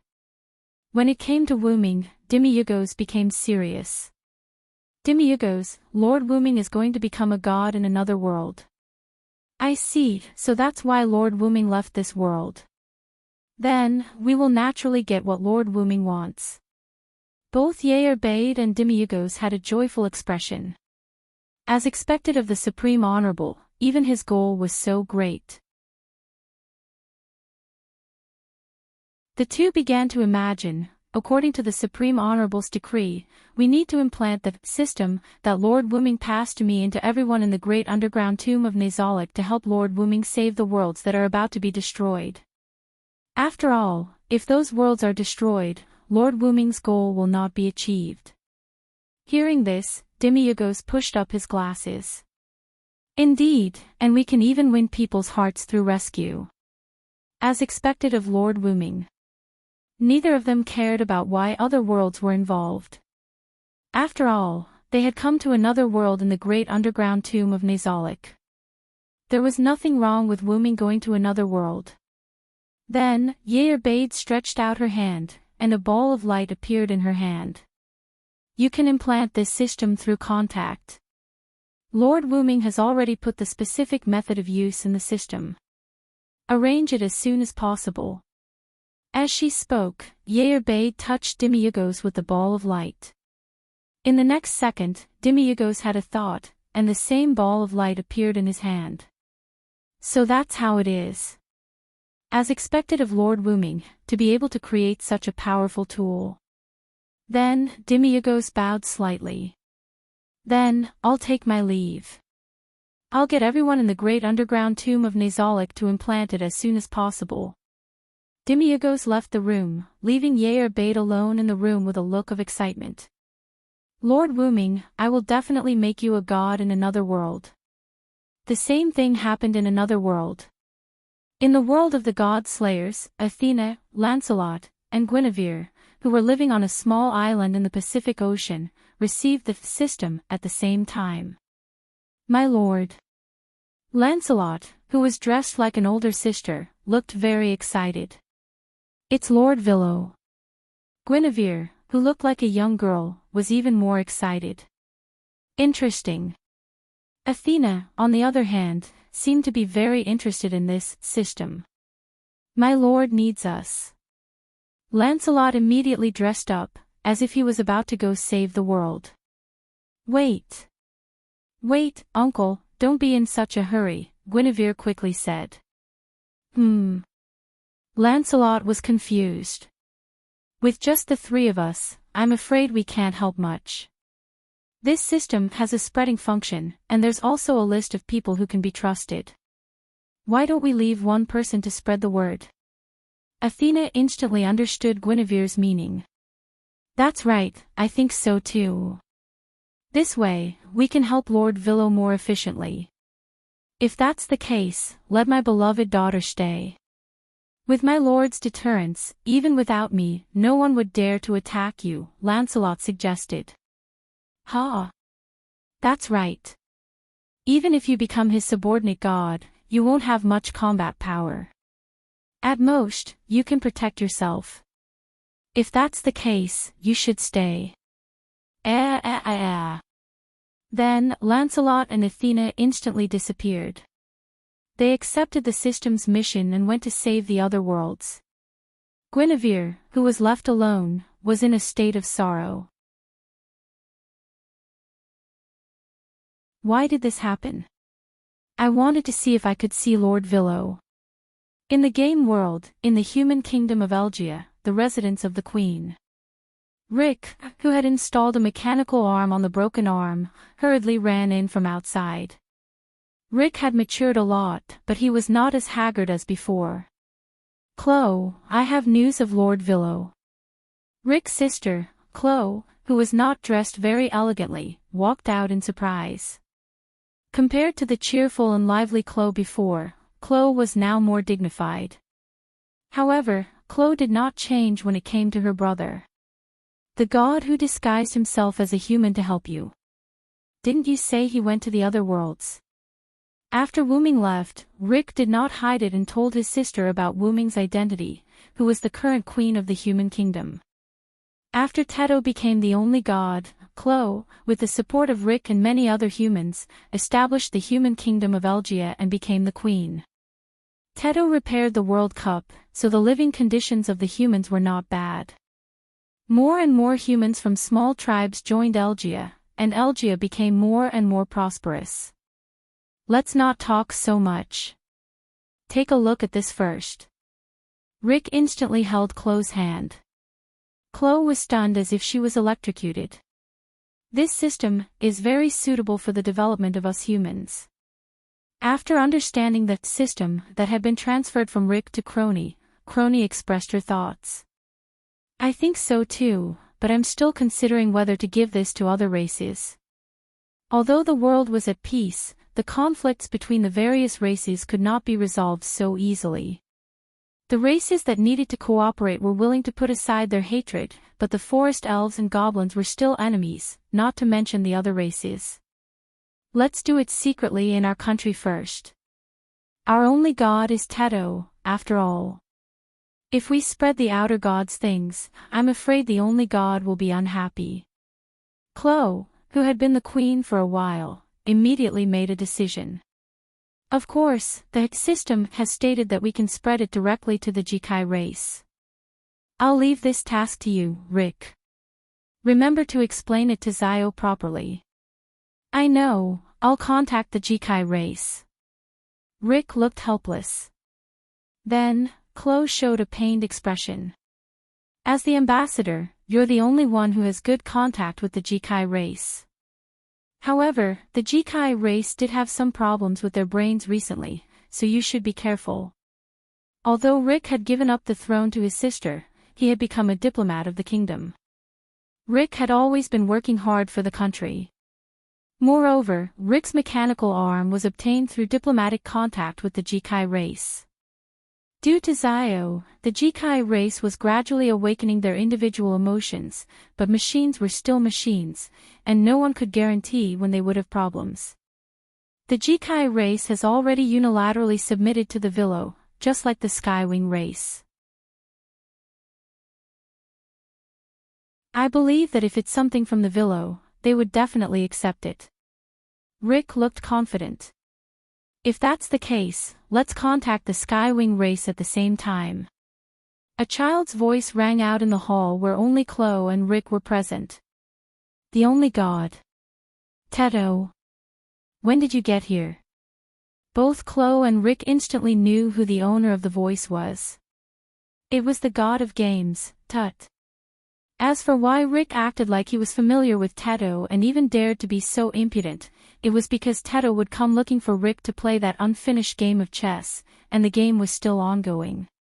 Moreover, Teto was born from Rick's thoughts, and the two of them could be considered close friends, which was why Rick was so casual. I'm a Villo after all, so I'll allow him to interfere with this world as much as possible. Just do it. If Wu Ming hadn't given the celestial cup to Teto, Teto wouldn't have become the only god. In a sense, Wu Ming could be considered the father of this world's only god. After Teto's voice disappeared, Chloe and Rick looked at each other and nodded. They then split up and began to spread that system. Above the clouds of the kingdom of Elgia, Teto was holding a white ball of light with a smile on his face. The system only gave it to the humans.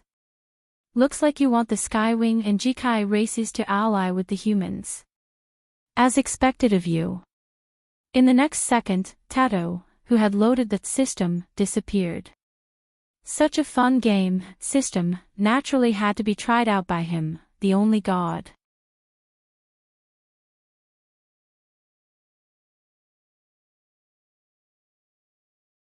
Chapter 1063.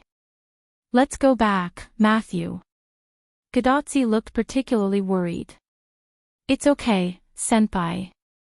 My body was originally used for experiments.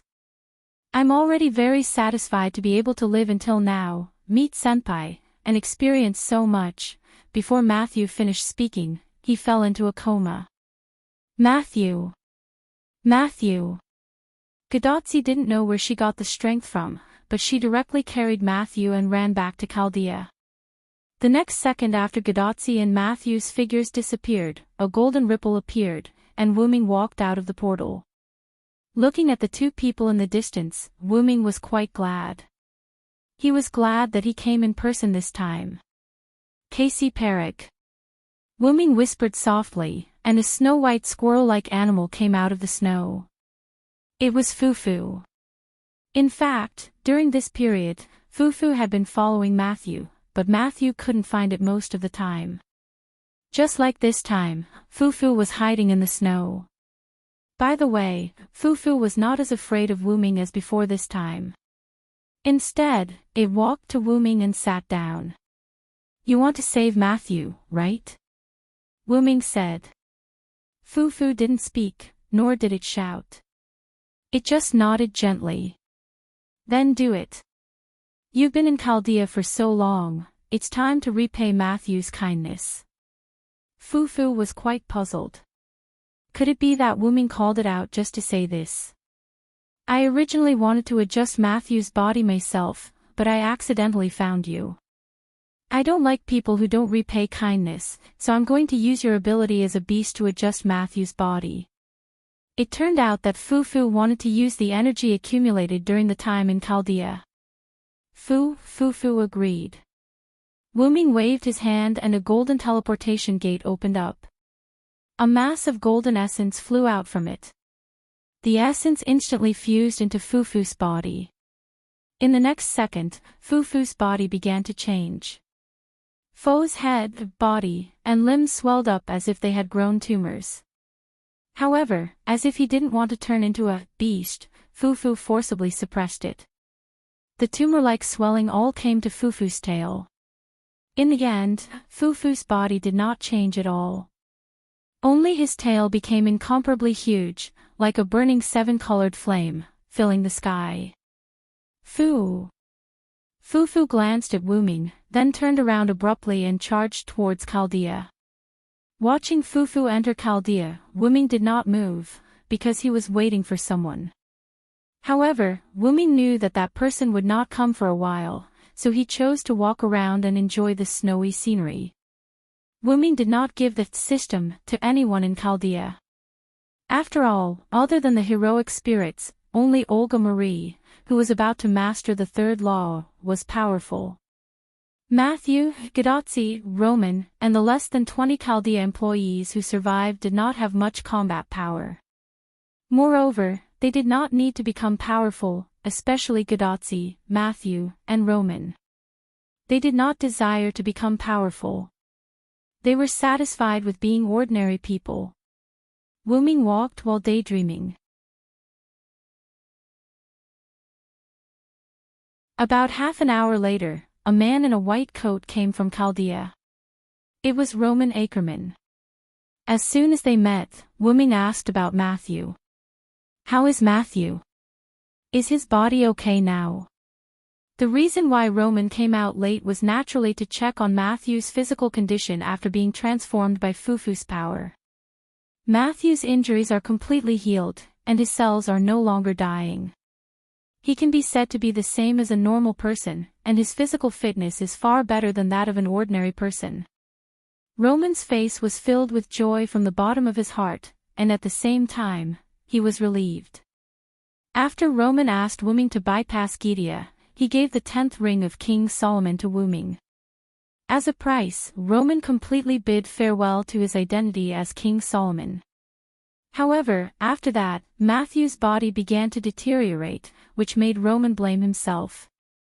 If he still had the ring, he would have used all of King Solomon's power to save Matthew. After all, his identity had been exposed. The remaining less than 20 people in Chaldea knew Roman's true identity, so Roman did not need to hide it. However, Roman gave the 10th ring to Wuming. But now, the 4th beast, who had been hiding in Chaldea, had transformed Matthew's body at the cost of sacrificing his intelligence. Matthew would no longer be affected by the after-effects of human experimentation. Moreover, they had defeated the 4th beast in disguise. This was a good thing for all mankind. "It seems that you really like being a human, Solomon," Wuming said, turning to look at the snow. "Just call me Roman. Indeed, I like being an ordinary person. If it weren't for the sake of humanity, I wouldn't have become a doctor and entered Chaldea." Roman and Wuming stood side by side, looking into the distance. "Congratulations, your wish has been completely fulfilled," Wuming said half-jokingly. After all, Roman had completely lost the ability of King Solomon, and he was already an ordinary person. "If it's possible, I really want to quit my job in Chaldea and be a real ordinary person. I want to enjoy my life, work my life, be happy my life, and worry my life." But he could not. Chaldea was now waiting to be done. Even if it was purely for Matthew, Roman had to stay. In order to prevent human experimentation like Matthew from appearing in Chaldea again, Roman had to stay and supervise Chaldea. "I'm going to let Gidia work for me," Wuming stated his intention. "Work?" Roman was stunned. "It has destroyed many worlds. After those worlds have been reconstructed by me, I'm going to let it protect those worlds." I see. Even Roman found it slightly difficult to accept the topic of destroying and reconstructing worlds. "Also, I'm going to let Gidia inherit your power and save those worlds that are about to perish for me first." Wuming was going to let Gidia implant the system to save the world.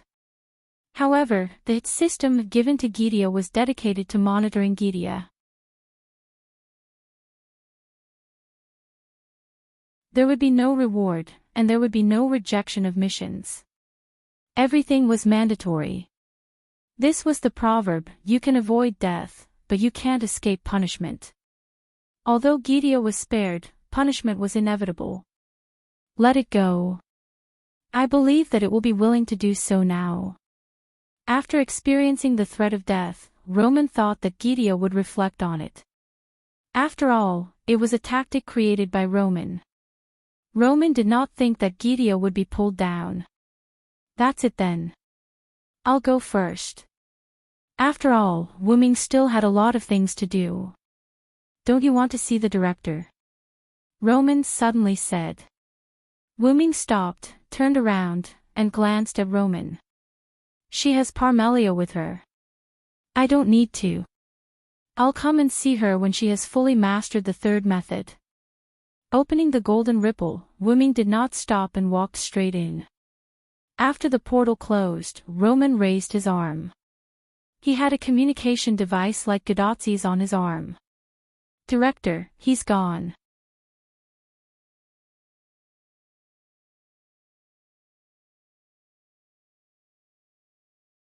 Chapter 1064. Wuming returned to the route, and Collis was waiting for Wuming on the central platform of the route. As long as Wuming left, Collis would replace Wuming as the temporary administrator.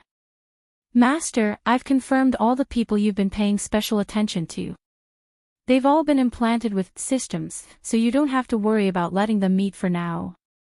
Wuming felt a bit awkward at Collis's honest words. Wuming coughed to hide his awkwardness. Ahem, let's begin the next part of the plan. The next part of the plan was Wuming's plan to become a god.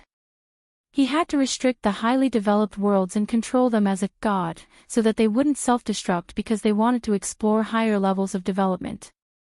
My contract, my dependence, I am the place where the tributaries converge.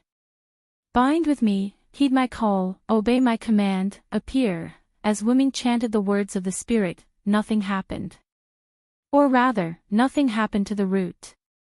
Meanwhile, in each of the highly developed worlds, a silhouette appeared. It was a silent silhouette. Now, Wuming's essence and abilities had transcended from before, reaching an unprecedented and indescribable height. The price was that Wuming's eyes couldn't be changed back to their original color, and could only maintain their golden color and fiery red pupils.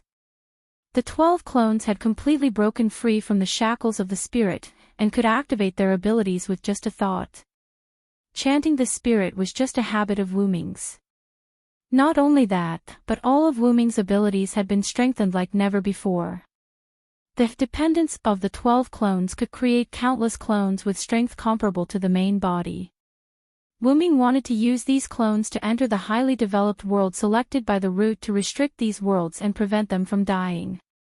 Wuming's original plan was to wait until all the worlds that were about to be destroyed were saved before activating it. However, in the end, Wuming still chose to work on both fronts. Restricting highly developed worlds from heading towards destruction, saving worlds that were about to be destroyed from destruction, stopping all functions of the root, and focusing all efforts on controlling time in all worlds. That way, the world would no longer be destroyed, and the world dust would not enter the root and become the root's black soil. Wuming's series of actions would no longer lead to the destruction of worlds. As long as he restricted the highly developed worlds and saved the worlds that were about to be destroyed, everything would return to the right track. The Great Origin would no longer accelerate its reincarnation due to its burdens, and the world would no longer be destroyed. The death of a world would only be a natural death because it had reached its end. In short, all that was left now was only a matter of time. After some calculations, Master only needs to send Mayu-sama to school for another 3 months, and everything will be realized. With Collis's words, Wuming was relieved. Everything is finally settled. Wuming lay down on the root's platform and rested. Thinking back to the time when the old man who took him in had passed away, when he obtained his own scale and headed to a mysterious world to begin this memorable journey, Wuming was filled with endless emotions. Wuming got to know quite a few people and came into contact with quite a few things along the way. But in the end, he still managed to return home and eliminate the trouble brought by the origin, black soil, as well as alter the origin, and prevent the destruction of a large number of worlds. This is much more interesting than before. The before Wuming was referring to the root dragon before this reincarnation. Back then, the root dragon was like a machine that constantly carried out its mission to protect the world. Although it had visited many worlds and seen many things, it was still rather boring. After Wuming received these memories from the root, he immediately used some means to extract them and seal them away. The reason could be summed up in one word: boring. Moreover, Wuming felt that it was enough to have the memories of when he was Wuming. If he received those memories, Wuming might not be himself anymore. Or rather, it was very likely that it would revert back to being the tireless, brainless, and machine-like origin dragon that only knew how to save the world. At that thought, Wuming felt that it was great that he could become Wuming from the root dragon. At that moment, Collis suddenly spoke, interrupting Wuming's thoughts. Master, according to the memo, you have yet to resolve the issue of Urburoi, the Platinum Dragon King, and the nameless spellbook. At Collis's words, Wuming abruptly jumped up from the platform. I would have forgotten if you didn't mention it. Wuming swiped his hand across the void, and a virtual screen appeared. This was the current world of the underground tomb. Urburoi was a vampire, after all, and Wuming was using the route to search for the earliest timeline of Urburoi's era. Wuming decided to resolve Urburoi's issue first. So it's 200 years ago. Wuming found it. Just adjust the timeline to 300 years ago. I'll go ahead and see what's going on. She had traveled through the timeline before Urburoi was born and then hid in the dark. Wuming could not find the reason for his distrust. However, Wuming's mind suddenly lit up. He paused for a moment as if he understood something. Could it be that I actually went to that era and came into contact with that dragon while hiding in the dark?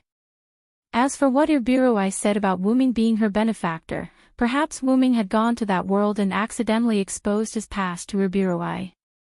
It seemed that he had to find another way. If that's the case, I won't go, right? I don't believe that it's because of me if I don't go. However, in the next second after Wuming said that, several figures somehow appeared on the platform of the route. Maeve, Tiamat, Athena, the young version of Guinevere, the young version of Guinevere, Lancelot, Pest, Letitia, and Shiobi. These young girls of all shapes and sizes. At first, they did not know what to do. However, they quickly reacted. Because Wuming was here. However, while they reacted, Wuming did not. Darling. Maeve jumped into Wuming's arms. Child. Child. Tiamat hugged Wuming from behind. Lord Villo. The young version of Guinevere and the young version of Guinevere hugged Wuming from both sides. Athena stood aside and watched the show. She stopped Lancelot, who wanted to help the monarch. Letitia comforted Pest, who did not get the chance. Shiobi, on the other hand, was more easily satisfied. She only needed to see Wuming, the person who changed her and made her develop feelings for him, and that was enough. Collis. What's going on? Wuming was extremely flustered. Master, they are all existences with systems implanted in them. After they completed a mission to save the world, the reward they chose was to meet you. Therefore, the root in charge of giving out rewards directly gave them the rewards they wanted. By the way, Master, Lady Urburoi and Lady Mayu have also come into contact with systems for some reason. Wuming could not help but look at Maeve. He felt that it was Maeve's doing. Maeve, on the other hand, chuckled and admitted it. Also, your female guards in the Godslayer world have also been implanted with systems.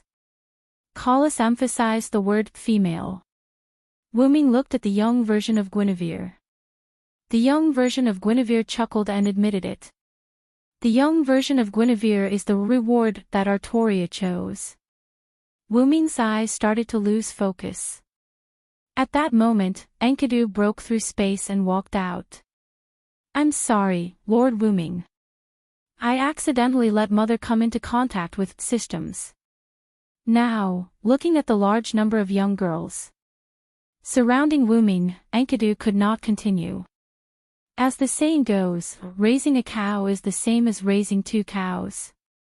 It seems that one more Tiamat would not be a problem. Collis, let's go. With a whoosh, Wuming disappeared. He went to 300 years ago, the era before Urburoi was born. Wuming now knew why he left his mark in that world hundreds of years ago. It was because it was unavoidable, what was worth celebrating was that the world crisis had basically been resolved, and Wu Ming's ultimate goal had been achieved. However, after Wu Ming returned from that world, he had to face how he provoked these young girls. They lived in peace. This was comparable to the destruction of the world. This might be the end of one thing, the beginning of another. End.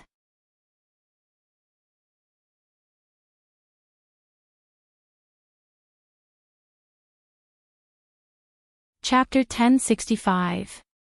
In the Hakata world, because of Wu Ming's achievement in defeating absolute evil, No Name was given the title of regional ruler by White Yiksha. Coupled with the recapture of the flag, the community was able to develop rapidly, but No Name still didn't have a name. Because it was taken away by the Demon King, if they wanted to get back the title, they had to obtain the contract to obtain the name of No Name. But this was extremely difficult.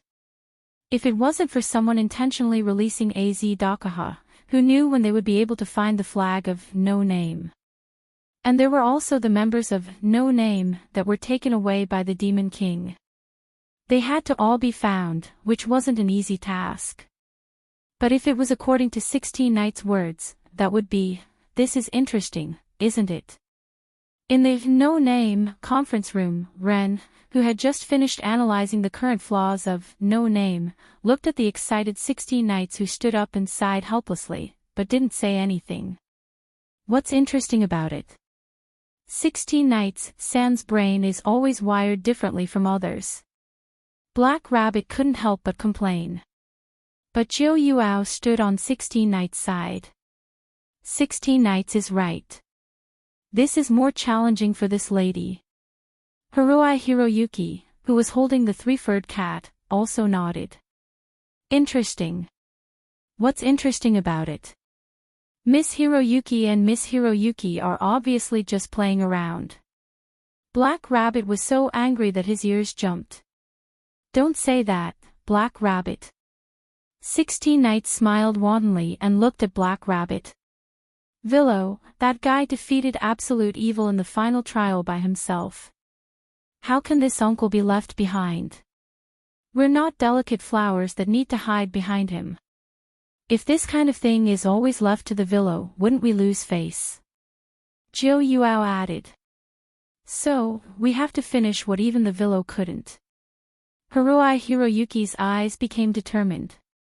Letitia, who was sitting on the side, couldn't help but smile.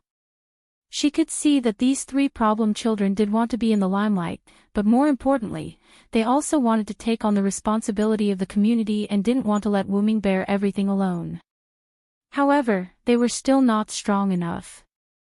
After all, the reason why Wu Ming didn't seek help from No Name when Az Dakaha was released was because they were too weak.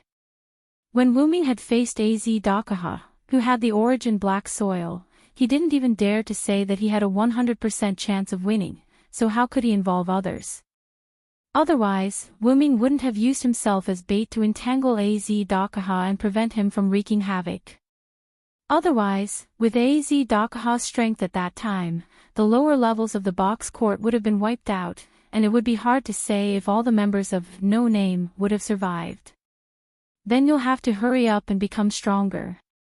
Letitia smiled. At this moment, a light spot appeared above the conference room table. The light spot suddenly split into several parts and merged into everyone's body at a speed that no one could react to. 16 Knights closed her eyes and sensed the information from the light that entered her body. A few seconds later, she suddenly opened her eyes. I was still left behind by that guy. However, 16 Knights wasn't dispirited because of this. Instead, her smile was exceptionally bright. However, this is also a way to become stronger. Watch me use this Villo's thing to catch up to him. When the time comes, he'll cry. The thing that just entered the bodies of No Name was the system that Wu Ming created. And you can also become a savior. Jiu Yuasuka's eyes were shining as if she was very interested in saving the world.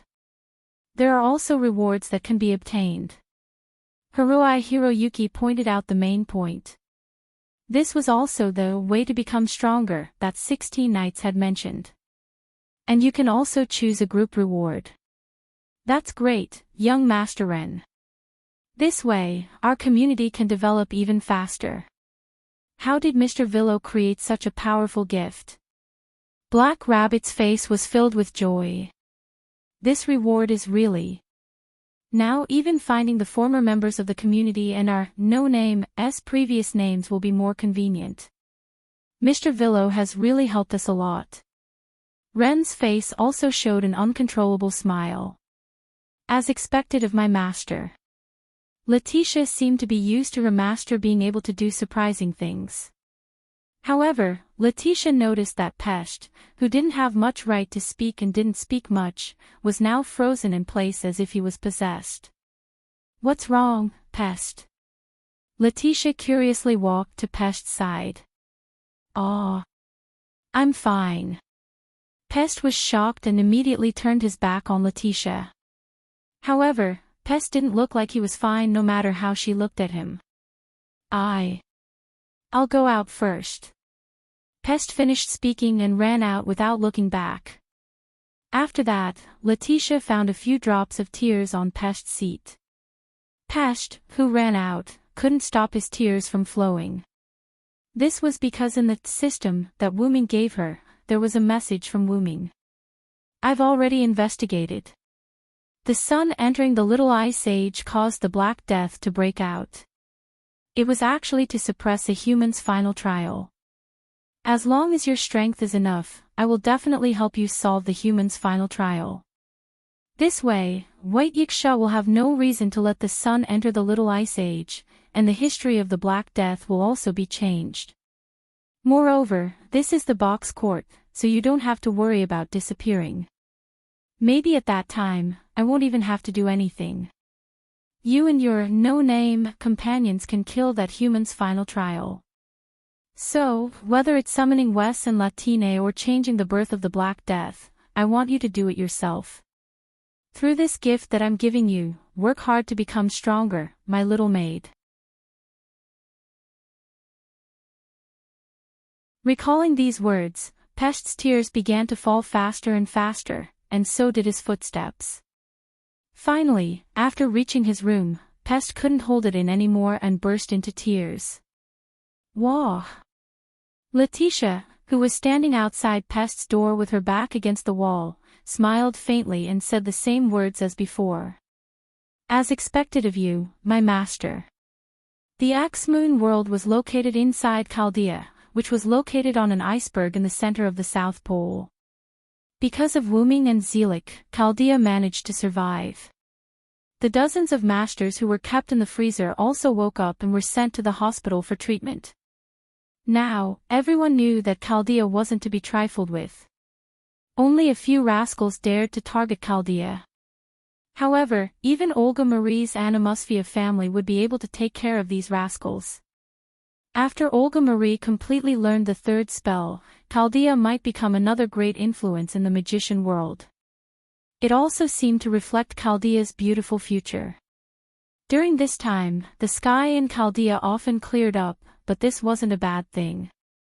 Gadotzi and Matthew would come out for a walk from time to time. Although it was a little cold, this peace couldn't be exchanged. Today, the two were still walking outside. "By the way, Matthew, do you know that Chaldea is in the South Pole?" Gadotzi suddenly asked. Matthew's little head couldn't help but tilt. "The South Pole? No, Senior, I'm not very sure. After all, I haven't been out much." After all, Matthew was the product of Chaldea's human experiments.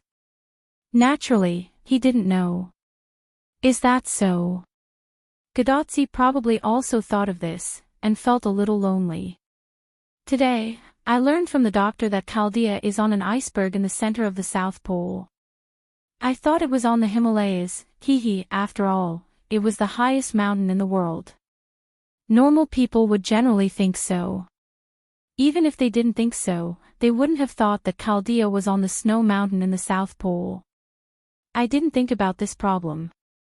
Matthew looked up at the sky and said quietly. Actually, I'm satisfied as long as I can see the blue sky. Looking at Matthew like this, Gadotsi felt particularly distressed. At this time, Matthew suddenly coughed. Cough, cough, Matthew. Gadotsi immediately supported Matthew, who almost fell. A trace of blood emerged from Matthew's palm that was covering his mouth. Matthew's body had reached its limit. As a test subject of the heroic spirit possession experiment, it was a miracle that Matthew could live until now. And accompanied Gadotsi through 7 singularities. Even with the existence of Galahad's spiritual base, Matthew's body was full of holes. In other words, Matthew didn't have long to live. You're tuning into the LoveLore Library YouTube channel. We're so grateful for your support, and don't forget to subscribe to join us on this incredible journey through captivating stories. Your generosity through donations truly makes a world of difference, as it's the primary source of revenue that allows me to expand and enhance this channel for you. Thank you from the bottom of my heart for being a part of this adventure.